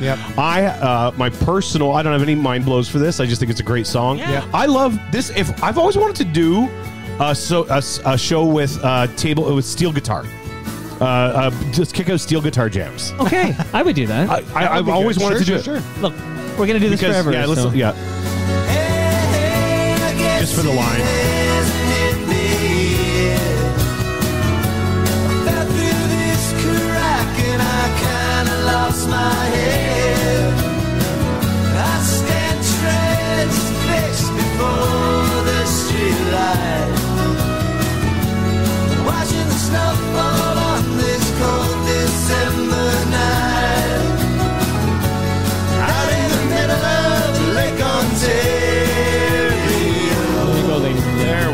Out in the middle of Lake Ontario. There we go. So 94? 94? Yeah. 30th anniversary next year. Yeah. Sure, it went to number 8 on the RPM Top Singles chart. Wow. It's obviously this is a Keeler song. I have a couple. I don't have any mind blows. I just have some personal anecdotes about the band. Okay. I knew Try from Much Music, of course, like anybody else. I wasn't into them. They weren't part of my world. I liked Try like the first time I heard it. I liked Try, but beyond that, that's all I knew. I didn't all the other stuff, and I know they had a whole career there. And then I went when Humble and Fred went to Mix 99.9. A core Canadian artist for Humble and Fred was Blue Rodeo, or not for Humble and Fred, for Mix 99.9 and that's when I really got to get to know them, and got introduced to all this music that I really, really did like. And probably one of the most amazing moments of my career, which was, I brought my mom to see them at Massey Hall. And it was just so funny because the Pantages Hotel behind, there's the hotel and bar there behind the Pantages. It just opened, and I got invited to like the opening party. So I bring my mom to this party, which had an open bar, which my mother never gets to go to open bar. So my mom has like 2 martinis and she's feeling no pain. We're going to see Blue Rodeo right afterwards. But also our friends at Warner Music, who they're signed to, which would be Steve Kane, Steve Cody, and Dr. Ken Green. We call him. He's our radio rep, Ken Green. Both Cody and Kane are retired now, but Ken Green is the radio rep. I get to introduce Blue Rodeo. Wow. On the stage at Massey Hall. Wow. Well, not really introduce Blue Rodeo. I get to come on after the opener, right? So I'll be honest, I don't remember who opened. I was like, so I literally got to walk out after the opener's done. What year is it? I'll guess. 2000, and I'm at Mix 99.9, so 2004, 2005, Okay. And I get to walk out on stage. They hand me the mic. I've introduced a couple bands, but not Massey Hall. I've done Lee's Palace and stuff. Sure. I get to go out as Bingo Bob. Wow. Say, hey, I'm Bingo Bob from the Humble and Fred show on Mix 99.9, and I stand on the center of that stage. Wow. And I can still remember thinking about how lucky I was to be able to stand on that stage And I didn't want to get too much into my head Sure. because I don't want to fuck up. Of course. And I got to stand out there. My mom, we're in the mezzanine, we're in the middle balcony, right in the center, center. And I could see my mom. Yeah, so my mom got to see me come out and say, blah, blah, give it up for, and I'm sorry, I don't remember who opened. And I get to say, hey, listen on Monday morning to the Humble and Fred show for blah, blah, blah, blah, blah. And listen for the new single from, and stick around in just a few minutes, Blue Rodeo. And I'm on the stage for 30 seconds. Yeah. But I literally get, it's one of the, one of the most things I'm most proud of as when a you close your broadcast. eyes, you can see it. Oh, I can see it. so Exactly. Yeah. This begs the question. Okay, for that is I think objectively that's a great song. Do we all That's a agree great- that it is a Toronto song? Yeah, it's a for sure. It's a quintessential Toronto song. It is a great song out in the middle of Lake Ontario. That's the line Toronto that band. really puts it over the top for me. I'm with it. Now, quickly, I need to hear each of you tell me, do you prefer the Greg Keeler led tracks or the Jim Cuddy led tracks? I think they both composed that song, but of course, that's a Greg Keeler performed song. I like both. Like it's funny that I feel about them like I feel about Lennon and McCartney. Yeah. They bring different elements to the sound of the band as a whole. Yep. You know, and they're both important for the band. I think it's interesting because I would have originally said definitely more of a Cuddy guy, but as you get deeper, you hear like Dark Angel, you hear like some of these amazing Keeler tracks. Yep. And like that one we just heard. Yeah. Oh, so that's that night at that show because he comes. I still remember him. He steps out in front of the mic. Yeah. When everybody know because I guess Jim grabs the mandolin or something. Anyways, and he's like, "Are we ready?" Like in front, like yells out, and he's like, "Say that!" And everybody starts singing. I got chills. Look at the chills. Look at that. I got the goosebumps on my arms right now. And he's in front of the mics. Wow. Going say it, and everybody sings the whole first verse along. So long answer to your question, long answer to your short question. It's hard. I can't pick, but I will say how Canadian again. I mean, they're not Canadian. The Beatles are the first, but the Guess Who, 2 lead singers. Bare Naked Ladies, 2 lead singers. Blue Rodeo, 2 lead singers. But last time we did this exact same bit because we talked about Sloan and we did the same bit, and then Weisblock got all upset that we were showing like ignorance that there are so many bands out there with multiple lead singers. Like he seemed to think, who else? Like it's not that matter. I can't remember. Come on, Weisblock. Who else? What I read matters? in the live chat. Okay, Well, but I do remember he was like. there's lots. We were very Toronto centric. Of course we are. Which we are. That's our home. Unashamedly. Sorry. So, or Burlington. Unabashedly, exactly. Yeah, you know what? Southern Ontario. It does seem to be more of pound for pound. I think we have more bands. With I can pick the other bands. I can't pick because even this Bare Naked one. Ladies, right? Is that an Ed song? Is it a Steve song? I'm a Steven guy with the Bare Naked Ladies, and I would say Burton with Guess Who. She's come undone. I don't What know. about Mac? Oh, well, like what about Max Webster though? I mean, that's his before your time a little bit. Right. But Million Vacations would be a Kim Mitchell song, right? Their biggest hit was And "Let then- Go the Line," which was sung by the keyboard player. Okay, Terrible. but That's like Million saying Vacations. Drive by the Cars, I know. right? Yeah, it's like one, But there's Ben and there's Rick, Yeah. right? And Yeah, both yeah. of them sang freaking cool songs. And both of them require shouts out to Ridley Funeral Home at this point, which is sad. Right. Okay, They require that. Yeah. Anyway, so that to me is a quintessential Toronto song. Yes, totally. I'm digging it. Okay. Although, like this was the trouble that I had was like, am I going to pick a song or a band yeah, or a well, genre? nobody said this was easy. Yeah, No, it's that's not why I easy. had to cheat with 2 Bare Naked Ladies songs. I know. But Let's get there. I figured I picked that one specifically because they referenced Lake Ontario. Yes. Okay, good for you. Now I'm. Okay, good for you. Moving on. Fuck off. I'm moving on. I guess. That was basically okay. Fuck off. Shut up. No, if you have more to say about Blue Rodeo, we all love Blue it's Rodeo. Fine. It's Okay, fine. It's fine. And yes, that's post Wiseman, but of course Jim Cuddy. I was in the woodshed for a great conversation with Jim Cuddy. Who's and the keyboardist now? He's a really good guy. Michael Boguski. Mike Boguski, who yeah. went to Michael Power. I've met him. I knew his brother, and he's also an FOTM because in the middle of the pandemic when no one could play he brought live, a keyboard over. he brought the his keyboard episode- in the his episode backyard was and he great. played He's a really Diamond good Mine. guy. Yep. Yeah. Yeah, Boguski, his brother Mark met and I him were before. buds at Power, class of Yeah, 93. Nice. Mike's amazing. Shout out to Michael Boguski. And he's in, what is it called then? East of Jane? What is the name of that band he does with Cleve Anderson, who was in, who was married to Ingrid Schumacher. That's right.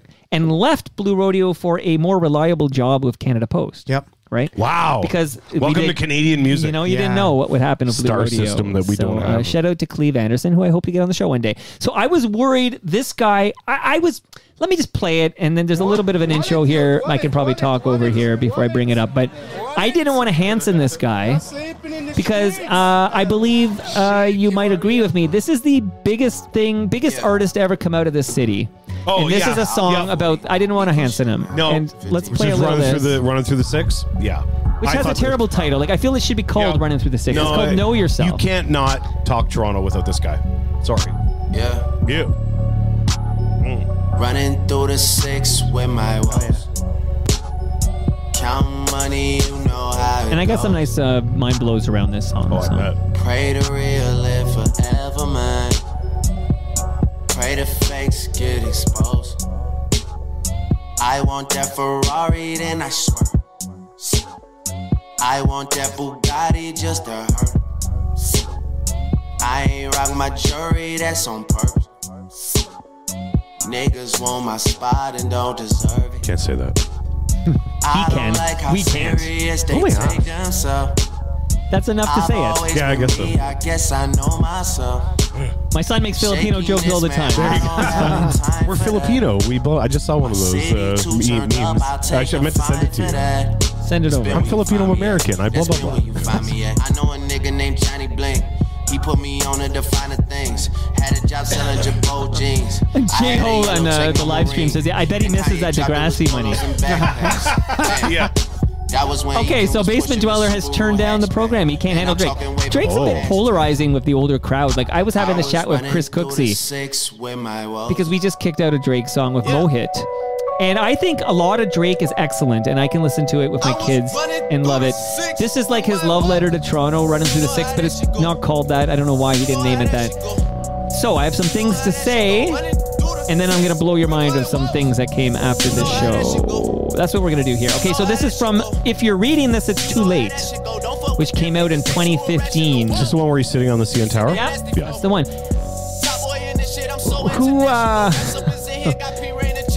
Who directed the movie? Cronenberg. David Cronenberg's daughter took that photo. And that's a fact. Cool. You with me? That's a fun fact. Okay. So, the phrase "Know Yourself" first appeared on the Drake song "From Time," which I quite like, which at the end of "Nothing Was the Same." And then it became a recurring theme. Know yourself, know your worth, N-word. Now it's got its own song here. Running through the six with my woes. Woes stands for working on excellence. Did you know that, Bob Willette? I did. So here's a quote from Drake and why this is a quintessential Toronto song. Firstly, this is by far the biggest artist we've ever produced. We may sit here and talk about Bare Naked Ladies and Blue Rodeo, and you can talk about Rush, and you can talk about Max Webster, and we can talk about all these great Toronto bands, Lowest of the Low, Triumph. There's so many great Toronto bands. This is by far the biggest musical artist to ever come out of this city. Any arguments from my co-hosts? No, sir. Rob, do you agree with me?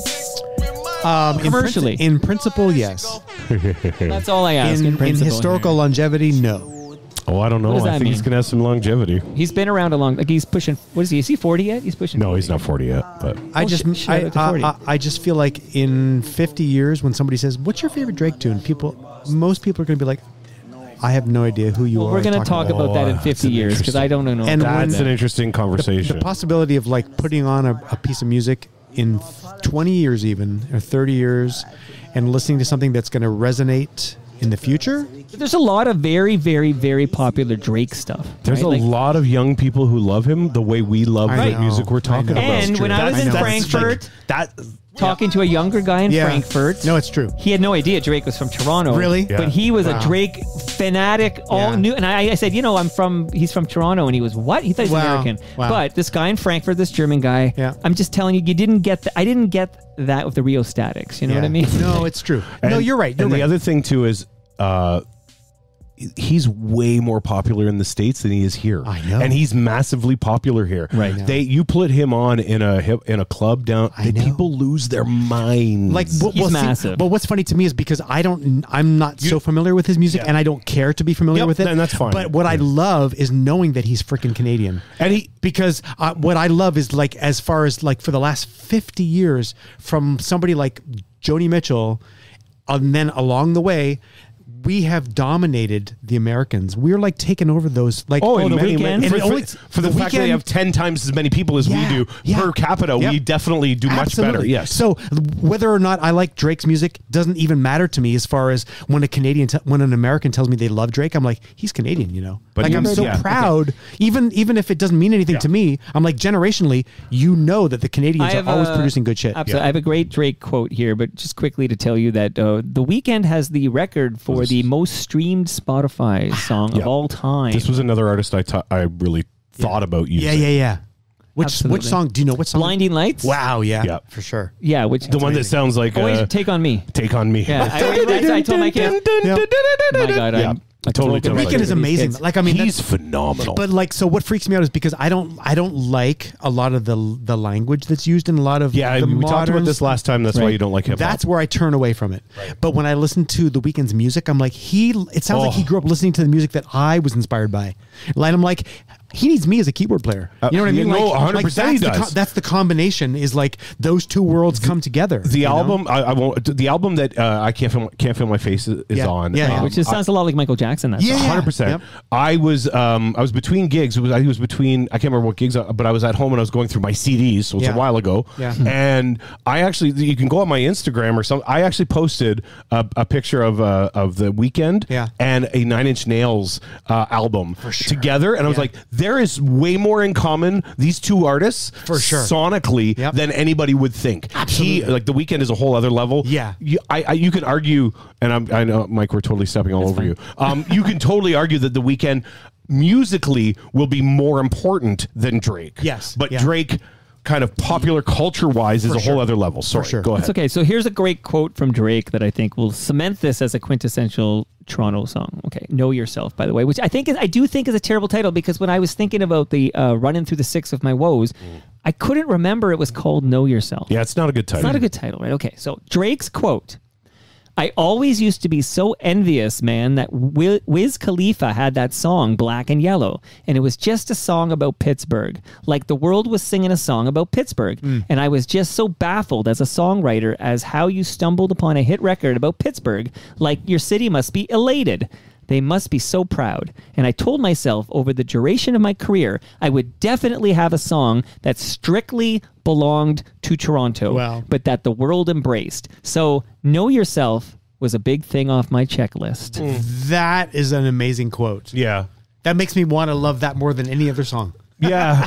And that's amazing. That's so cool. And as much as people may not enjoy his music, no other artist that I can think of has been a representative and, quote, big upped Toronto more than him. Yeah, right, he has never ever hidden the fact. He's not hidden. He talks about. He puts Toronto in the same as London and L.A. and Paris and New York. That's amazing. Puts it and he's helped he has taken the Raptors to a whole other level. There's a reason the Raptors are worth almost twice as much as the Toronto Maple Leafs. They really are. The Raptors are a whole other level. Wow. It's all this guy. That's amazing. You may not. I'm getting shivers. No, he's amazing. He's amazing. Okay, so you might remember the feud between Toronto's Drake. Back to back. Here we We're go. getting there, but hold on. First, I have to talk about Meek Mill. Yeah. Okay, from Philadelphia. So Meek Mill was dating Nicki Minaj. Okay. Right. So listen, we're still... Okay, it's at 58 seconds, so listen closely. Now, sorry, Rob, you have to listen to some nasty lyrics here, okay? I just want to know if you ain't right there running through the six shit. Running through the six. Folks quit running through the six with.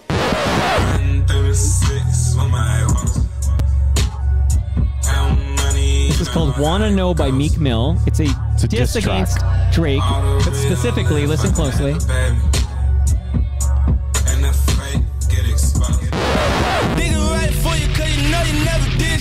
When I do that, God, I was trying to catch a big fish. We the type of niggas tie your mother up.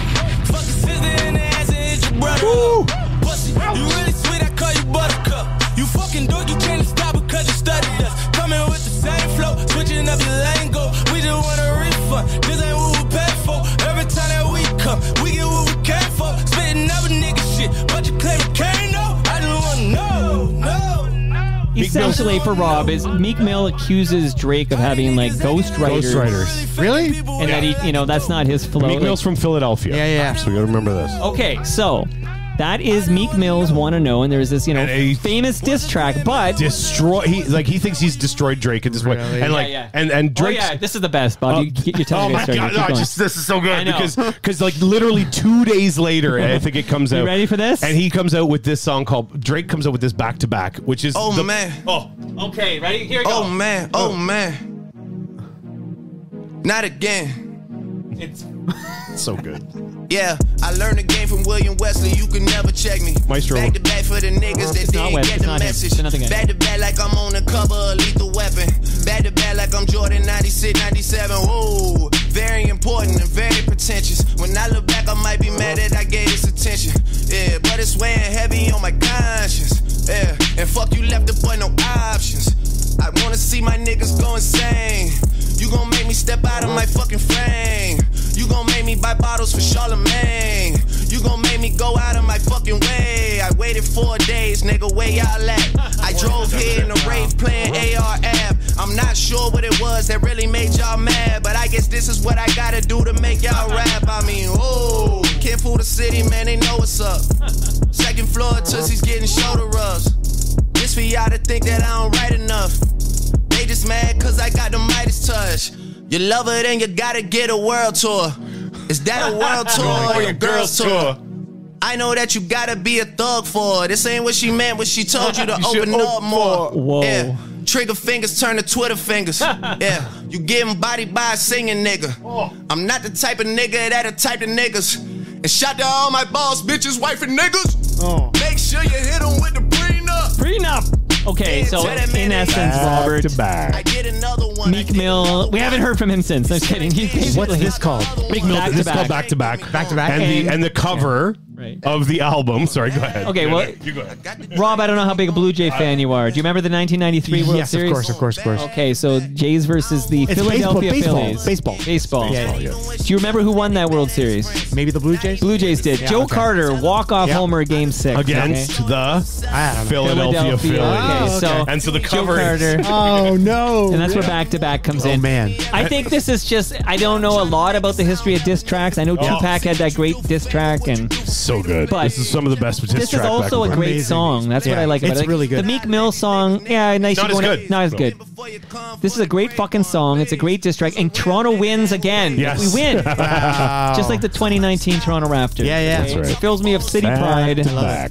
Drake had us, and then we won. Okay, so this is your not Hansoning of Drake, the biggest artist they ever come out of this fucking city. They want it back to back. They gonna ask if I can play this shit back to back. I took a break from views, now it's back to Took a break from feuds. Yeah, and this is 6. Is this yours? Rob Preuss. Animation? No, I'm That's the wrong City TV show. Sorry, right. That's fashion television. I thought this was No. It's not the fashion television one? The new music theme. Oh, that's It's not. It's the new music. So is that your one of the? Which one of those was your track? This is actually so. My track was "Know Yourself" by Drake. Okay. Very This good, is Mike. now Rob Yeah, Preuss's very third good. jam. I know I rolled right into it. It's the new music. I like it. Pig Bag. It's like a- Papa's got a brand new pig bag. With J.D. Roberts. And Yeah, Gene Becker. this is a good. This is a Whiskey Saigon song. Yeah. Pig bag.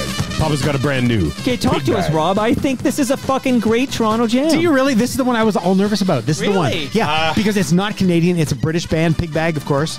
But City TV was so Toronto. I know. City to That's me, my that mind. whole Yeah. like Moses 299 Queen Street environment, everything going on there was so fucking cool. So the way you tuned into the world of Toronto was tuning into the new music. What does Jojo Chinto have to tell me Would it about have that been at murder? 99? Was it 99 Queen Street East even? Would have been used then? Like No. not back to that I don't far think back. that far. I don't know. But this was the theme. They like the other theme they used before this was Rush's 2112 Overture. Right. Oh, Right. wow.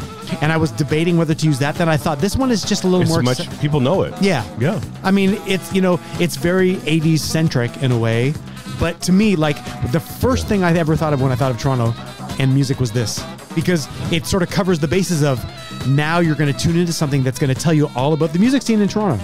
And like I know when we were featured on the show, like in the early days, we were like, holy shit, we're going to be on the new music. And this theme would start. My mom would be like, okay, here it comes. Yeah.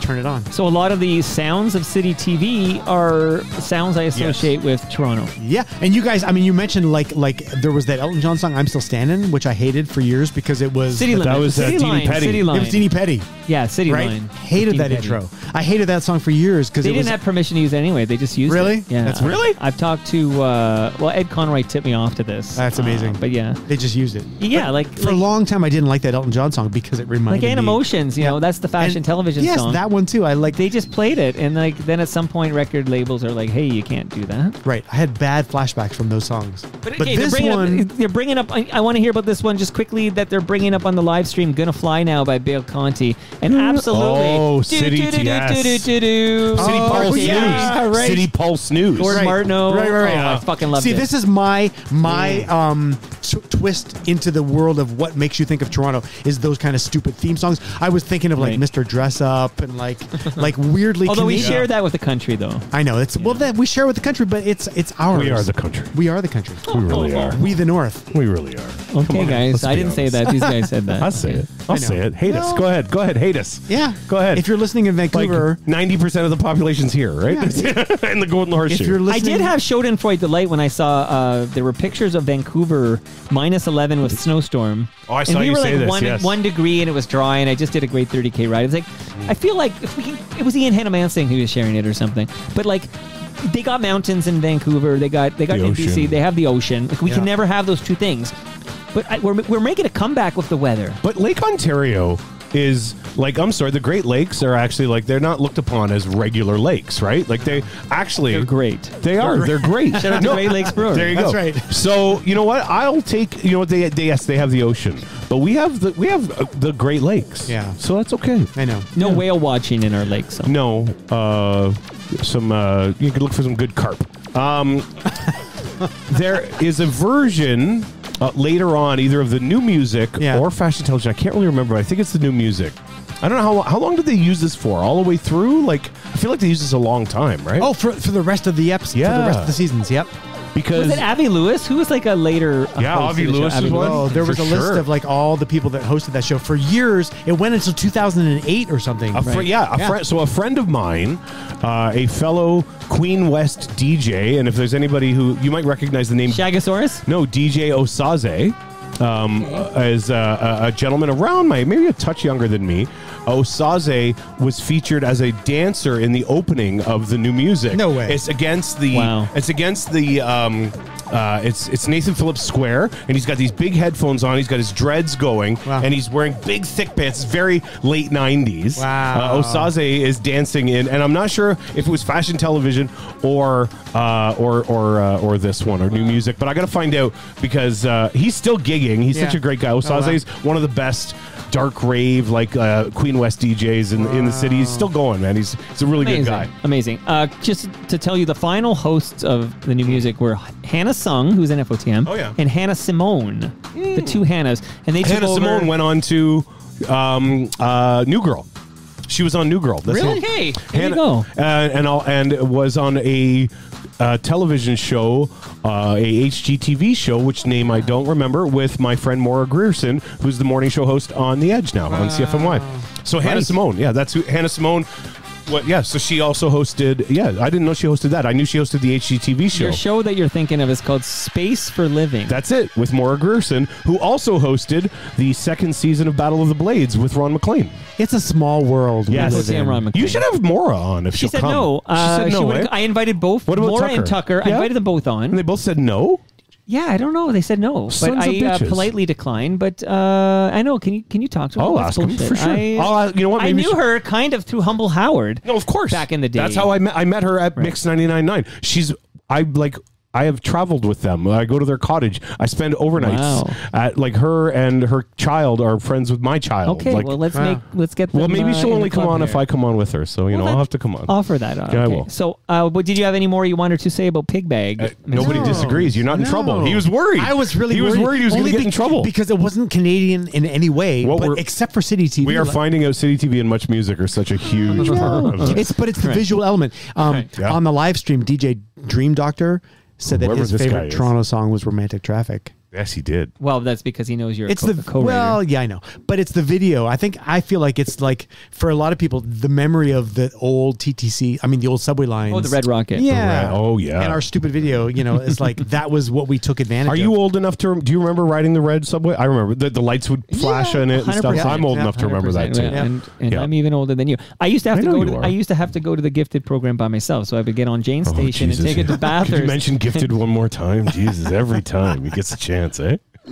Somebody, it's like I went through a run where I mentioned the brain damage every episode. Yeah. Right. Oh, yeah. Well, It's funny, you know the what? two things are at like war with each other. Every time you say brain damage, though, I think of Dave Grohl's Band? first band, Dane Bramage. Right. Dane Bramage? Dane Bramage was the name of one of his first bands. That's amazing. I love that. All right, we're gonna pass the mic to Bob Willette.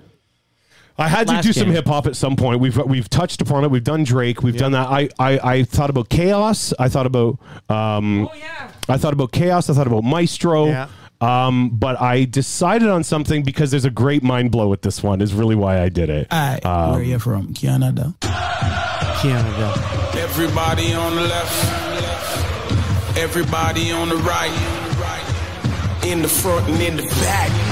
Let them know where you from. Rep it everywhere I go. CNFOTM? Everybody from the cold. No, he should be, right? This is where Fucking we gotta do that. Rep it everywhere I go. Million people at your door. This is where we calling home.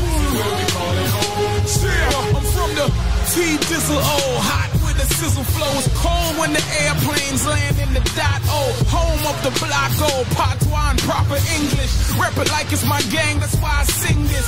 Bleed red and white like Coca-Cola Classic. Some people I know still have their couches in the plastic. Good people got blasted. So we pour a little liquor out and think about it while we plastered. Real figures. I never understood that, actually. We should talk about that. Plastic? Yeah, the new Canadians who wrap their furniture in plastic. 2.5 million. Sing up. Rep it everywhere I go. Everybody from the cold. This is where we calling home. So there you go, Cardinal Official with the anthem. And it is literally about the T-Dot. This is before 6, right? Drake's not big yet, so the word the 6 is not a thing. So everybody, T-Dot is what you called Toronto then, right? It was a T-Dot. I feel like it went like this. You had Maestro. Yep. Then you had Cardi. Then you had Drake. Yeah, I think you're right. I think you are absolutely right. And who's this? This is Cardinal Official. It's Card. Okay. So there are amazing, there are real hip hop artists in the States, huge popular hip hop artists in the States that love Cardinal. Cardinal is done stuff with Akon.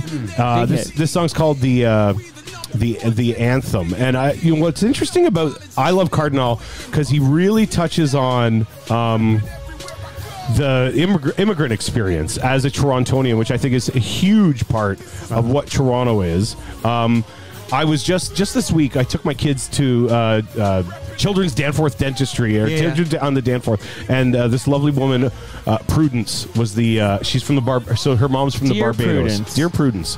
And so she's about my age. She has kids the same age. She was the hygienist. And we started talking about her mom coming to Toronto in the early 70s because Trudeau opened basically said Trudeau Senior, or not Senior, Pierre was like here, and all these people came and they literally got letters from Pierre like thanking them for coming in, and the Caribbean was such a huge part of it. And I don't think you can talk about Toronto without talking about the influence of the Caribbean, especially musically. So I thought I needed to get something in. And there was other artists, like there was a guy named Jellystone who had a great song, which was Money Can't Buy Me Happiness. He was another hip-hop guy.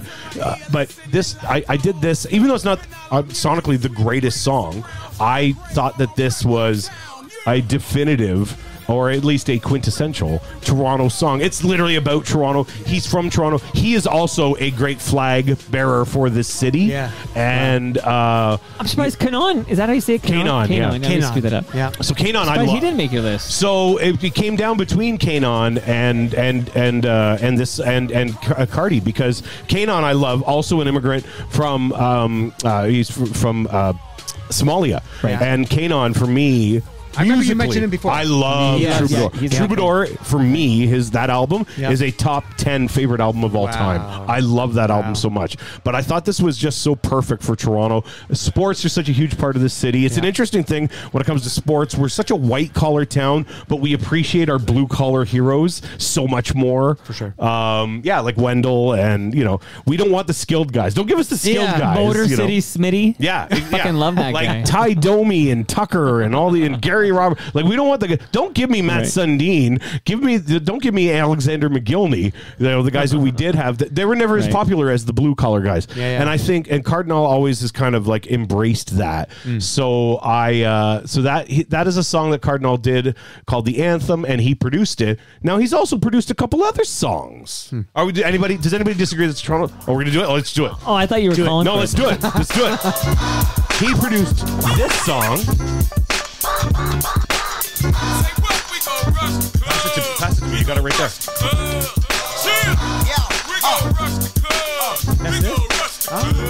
It was a club night. Who's that? I know that voice. I know that voice.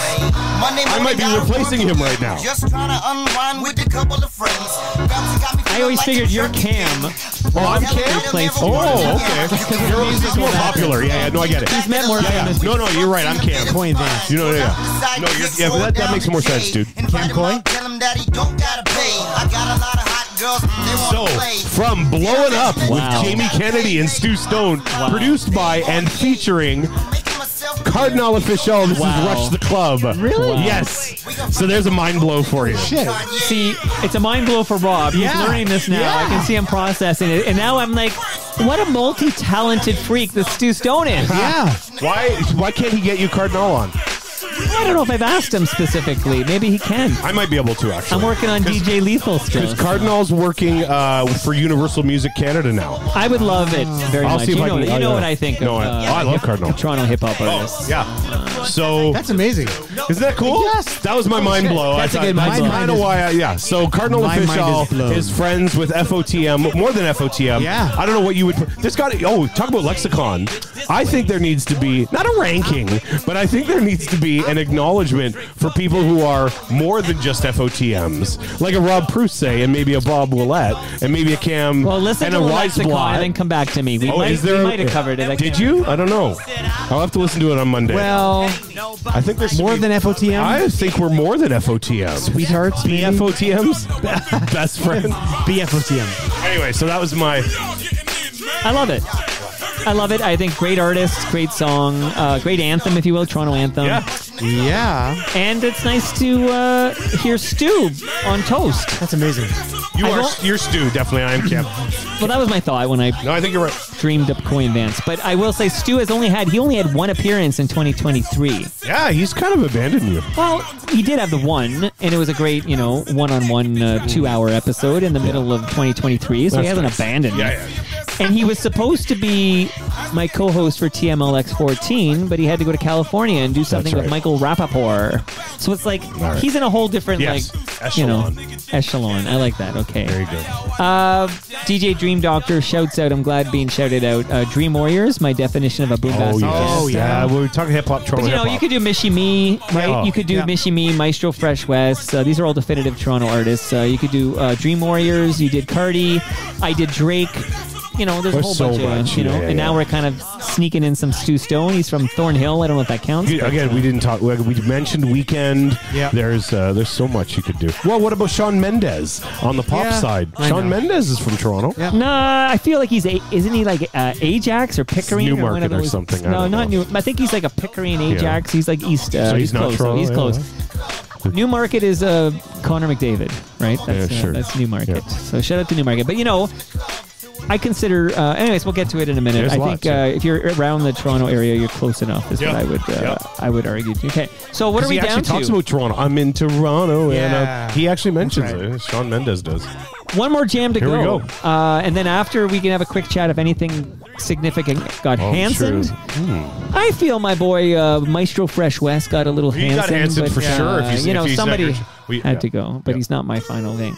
You ready? Do it. Oh, get out of here. Get out. Seriously? A lot of traffic in Toronto.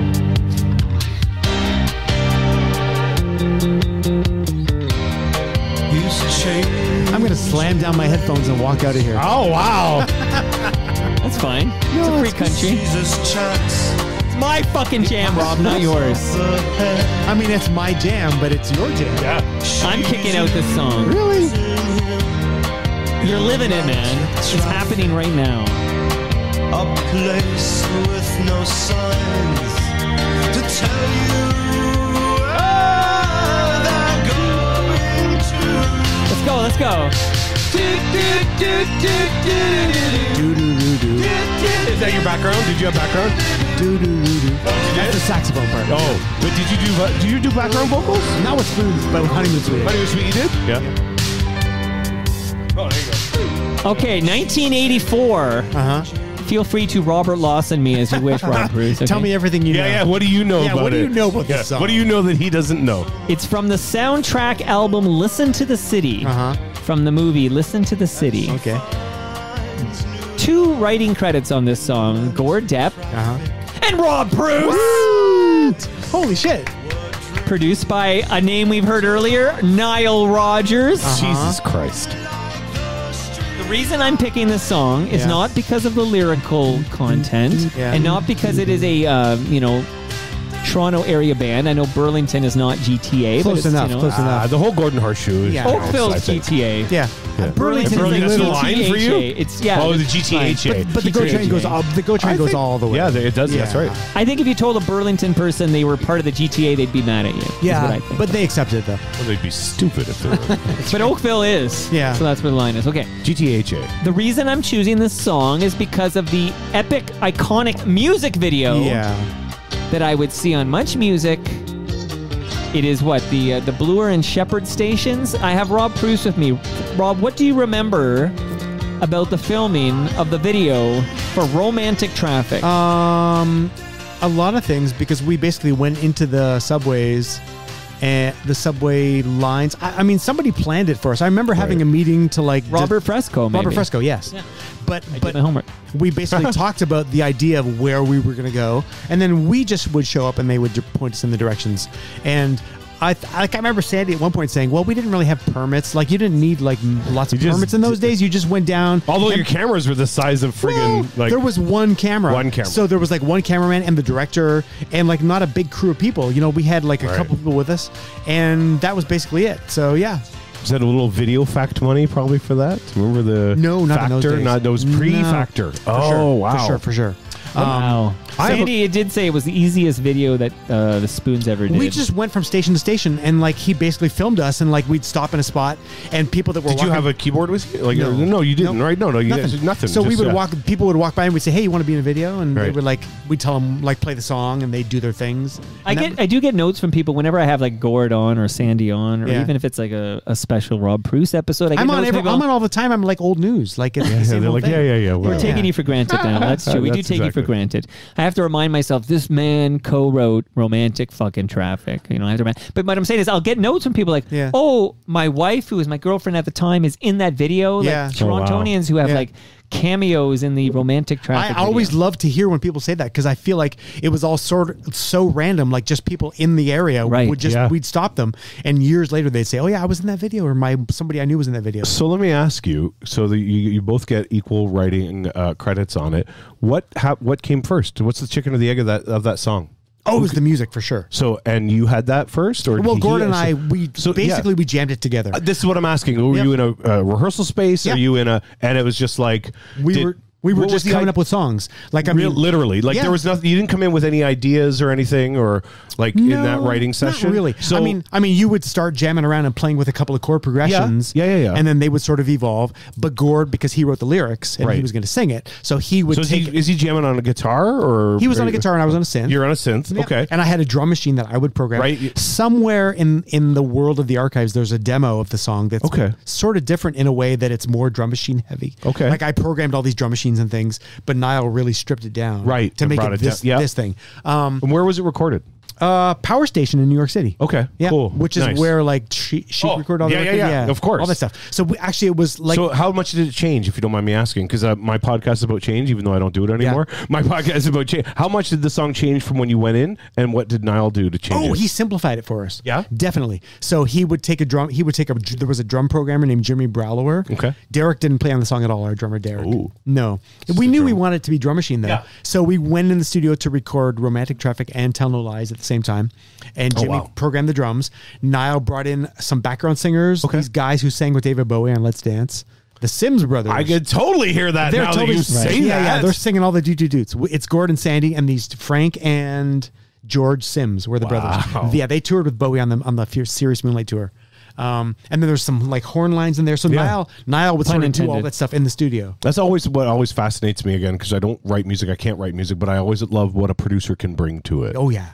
Definitely, it's more about like sort of like being more concise with what you're trying to do. Right. You know, and with us, for sure, he was like, you got to strip that shit down. That's and you can share the story. I know I've read this online multiple places, but the do-do-do's, that's basically like a filler text, if you will. It started off that way, but because Police had already done do-do-do, da-da-da. Right. And had Trio done Trio had already done da-da-da. So we're like, well, it's not so bad to just have... Right. The other people are doing it. It's okay. Totally, it doesn't need to be anything. Yeah. Right. So we were like, oh, let's just keep it because it's catchy. So we just figured it was catchy. You know what's interesting? That the song was sort of a minor hit, though, in Canada. Well, I have a more... I'm not done yet. Okay. Rob, please, you tell me what I need to know. The man who wrote the song more. Don't mansplain to me what's going on of Romantic Traffic. Okay, so explain it. This song, I was checking out. In fact, I've looked at it. I have some fun facts about the RPM charts. Okay, the song peaks at 57. I know. See, it's a low chart. Really? I saw. Okay, you go. Do you know, Rob or Bob, what was the number one song on the RPM chart when Romantic Traffic peaks at number 57? Give me the date. Early January. 85. 85. It's weird. It's so long ago. It's going to be like almost, Phil Collins Against All Odds or something. Okay. I was going to say Tina Turner. That's a good guess. Like, what's love got Take to on do me with it? Do They Know It's Christmas by Band-Aid? For God's sake. Is number one. And you know what number two is? I find it interesting considering she was in this fascist state of Toronto just this week.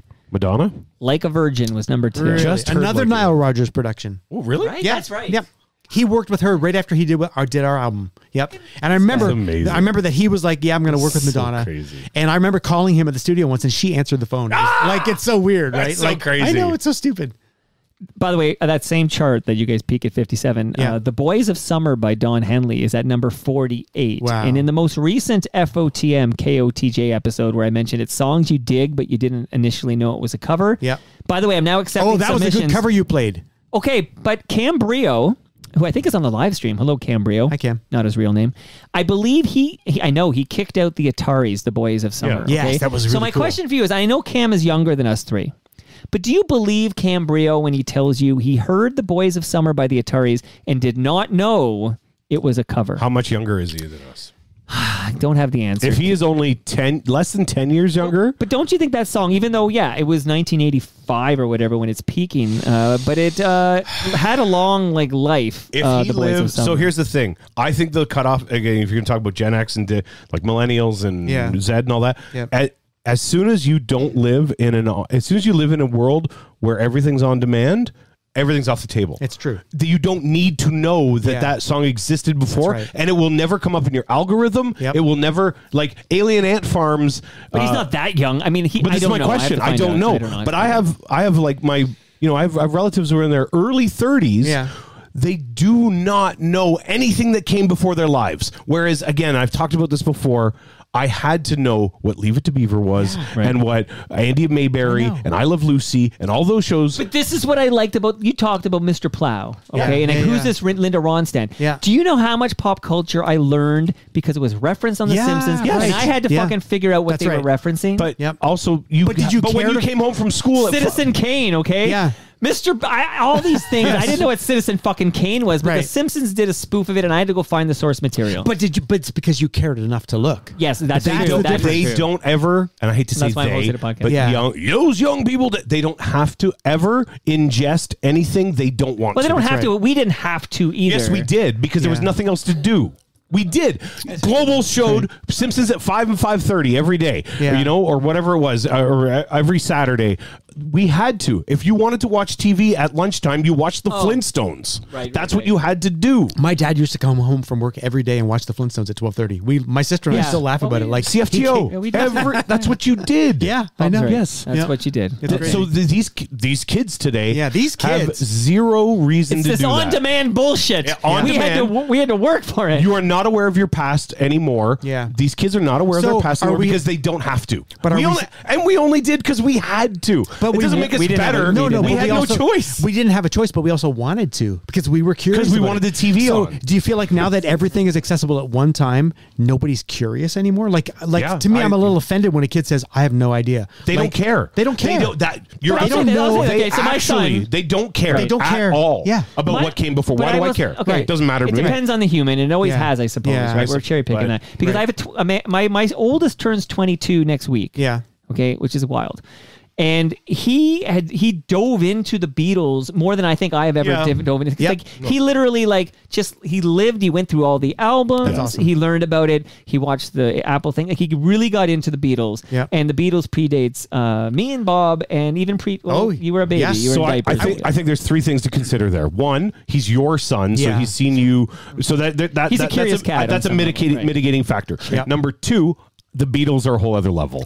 Like so the Beatles so they're an exception. Yeah. So he's going to get into the Beatles. Is he also going to get into I don't know Moby Grape? Right. Exactly. right. And then three, Apple shoved it down his throat with the with Apple TV with the special. Look back. So I look good. I think there are going to be exceptions to the rule. Always exceptions. But I think you're right, and I love the fact that you say you're offended by it. I am disappointed by Disappointed it. is I the am same. disappointed by the fact that the children of today, and I'm such an old man right now, but I am. But it's such a broad stroke. But but it's not wrong. No. But you do even back in the 50s, there were people who didn't care about the news and didn't really care about history. Right? Yeah. These people existed. You've met them, okay? And they're just ignorant because they didn't care. Yeah, but they were called dumb people, and that was fine. Yeah. And they But embraced the fact that they were dumb. I think that the curious cats in 2024, like the 22-year-olds who are curious cats. Yeah.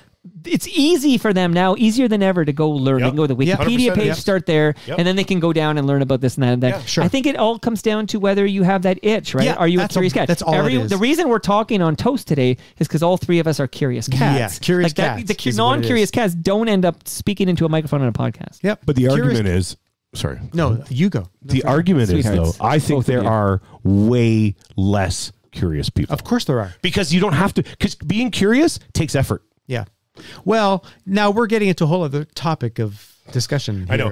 Three middle-aged white guys pounding on our table. Good thing we're all left-minded, at least. It doesn't turn into something racist. We can agree on this, though. Okay, so the same technology that makes it for people who wish to remain ignorant to things that happened before them, it is easier than ever to remain that way, right? But at the same time, it is easier than ever to figure out what is that old Simpsons episode referencing. Who is this Citizen Kane, right? Like, because they're a couple of clicks away from learning a lot about Citizen Kane. Yes. Where it was, I remember, it was not easy to figure out what is the Citizen Kane and stuff. You had to talk to an old guy. Yeah. But the argument is, though, also, there's a people. very good chance in 92 when that episode came out, you were probably already forced to watch it because it was all that was on TV. Was that episode? Maybe. Like early 90s. No, but sure. it's interesting you say that because in 91, I was living in Vancouver. I was on tour with Phantom of the Opera at the time, and we were in Vancouver for 6 months, and it was the 50th anniversary. You just reminded me of this. It was the 50th anniversary of Citizen Kane. Oh wow! And I had never seen it before, and it was going to be screened in Vancouver, and I was like, I've heard of this film. Yeah, and it's iconic. It's iconic. All the lists, Leonard Moulton and all those lists. It's like always top five. So at the 50th anniversary, I was like, I'm going to go see this film, and I'd never seen it, and then I learned about the film and the history of the film. Why it was so important. Yeah. Right. And so, like, it might be somewhere around there is why. No, you're totally right. But the curiosity is what makes a human an interesting person. You seek info because you're curious to learn more. Curiosity is the key. And I don't know if Bob's curious right. cats. Is there fewer curious people today? I like to think that the percentage might be the same. I don't know. I think you're but wrong. for those who have the itch and are curious, it is now so much easier to learn more about the Pat. Oh, I want to learn more about The Wire. There's probably a podcast where they talk about every episode in great detail. Like, Right. it's never been easier to dive deep into a very specific niche. For sure. It was a lot of hard work back in the day. But we were very itchy, all three of us. Like we're itchy still. The guy from There's Something About Mary, just itching this thing. Okay. I had a little fun fact, mind blow thing here. Okay. About romantic traffic? Yeah, romantic about traffic. the song that he co-wrote? Go ahead. Yeah, you ready? Yeah, we heard this song. Oh, it's sped up. It's just a sample? Somebody hip hop? La música de Harry Fraud. Exiting the striker boat, clean as fuck, eating millions and shit and soap. It's in the ceilings, it's in the walls, it's in the flow. That's old news, the real drugs is in the flow. Gold shoes, dating spokes on the 94. Fleetwood, my weed and fucking my bottom bitch help me sleep good. G spent on that motor work, monsters under these hoods. Click too thick. You got money for this? No, I mean I don't know what. I Okay, remember so when this is First Light-B Currency and Smoke Dizza. Okay, I can't say I'm too familiar with them. It's so from low 2013, and they sampled Romantic Traffic, and I thought it was cool that a hip hop song exists. Yeah. That samples I wish Drake would a song he sample it. wrote. Yeah, you can get some money I'm from gonna that talk one. to Drake about Actually, Get money Maestro from has that one. sampled Blue Rodeo with Really? the Try. Okay. Yeah. Because of course, Stick to Your Vision These by Eyes. Maestro. Yeah, and then Stick to Your Vision is These Eyes, and then he's also done Blue Rodeo as well. But this is horrible. This is not very good hip hop. I love hip hop. The mix is bad. Everything's bad. 10 years ago. Okay, but find me another song sampling Romantic Traffic. Okay? I will. I'll do it I didn't say it was a myself good to avoid song. I didn't say it was a good song.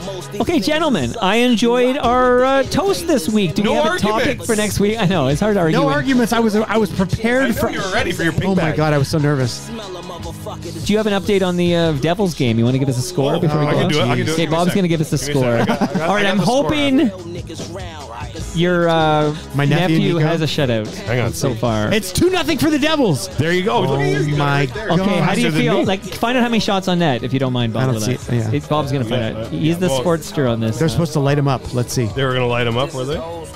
Let's see what that save my percentage is. So far, 2-0. I mean, the save percentage is 1,000, Yeah. but let's see what the... You have 2-0? I only have 1-0. There's only 5 minutes left in the first period. how Come many on now. shots? Shots on goal are... It's Oh, going to it's be 2-0. only- It just went through. That goal just came through. That's so funny. Wow. It's 8 shots for the New Jersey Devils and 2 for Florida. Okay. It's Sorry, okay. 6 for Florida. You know, he stopped them all. I can't believe this band got Yeah, Hanson. this song. I mean, This band did get Hanson because there's a lot Which of one great... references the only cafe? This is a the given. only blues or whatever. Yeah. And there's a lot of songs like Kissing on Bathurst. There's Under the I can't Carlisle believe Bridge. Hanson's your favorite band. Well, I'm playing this song. And There's this song... this band Silverstein has a song called Toronto, which is kind of cool. Silverstein's from They're from Newfoundland. Burlington. Oh, they're from Burlington. Yes, Oh. they're my hometown. But I like songs like that. I was like, I don't There's think so that many this- things. Yeah. There's a tough one. Yeah. But I enjoyed it. Do we have any... I guess we'll talk later, but do you have any ideas for a February I thought we were going to theme? do steel guitar. I heard steel guitar somewhere. You don't want to do anything I don't know if we could Valentine's do... Day related, we could do something love related. Oh, because I'm doing for the FOTM KOTJ, which everyone listening should submit to me at mike@torontomike.com. It is going to be cheesiest love songs. Wow. So the cheesiest love song, talk about it for Lady in 30 Red. to 90 seconds and email me that Christopher. audio file. You guys should do it too. Yeah, totally. I'll should try do to that do song. one. Yeah. Just come on, I love do that it. song. But you and I love we could cheesy go love play it the other songs. way for Toast. We could do our favorite love songs. Our favorite love songs? Really? Oh my God, really? I don't know. We don't have I to. would be... Look, hey, I would look, do it in a second. I love 80s ballads so much. I love love songs. Yeah. So, let the FOTM KOTJ be the cheesy love song. Okay. And Oh, then and we'll like- do the actual. like songs that we actually think are love yeah. songs, but Oh, aren't but they cheesy. might still be cheesy. But though. yeah, they're going to be cheesy to Well, somebody. that's your subjective. That's true.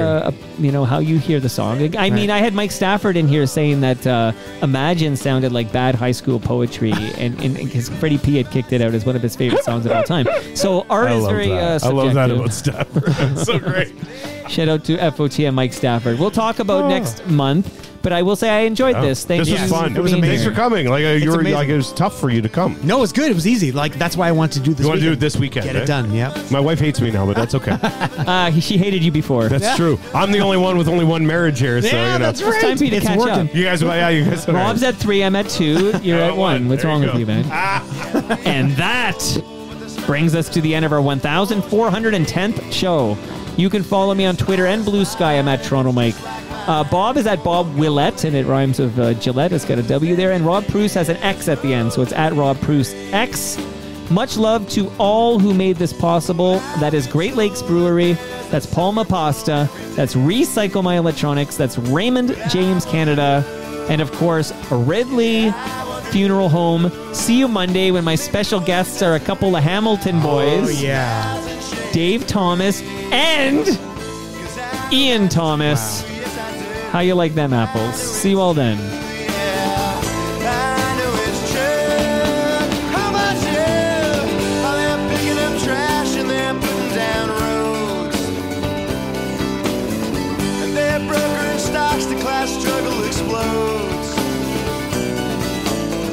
And I play this guitar just the best that I can.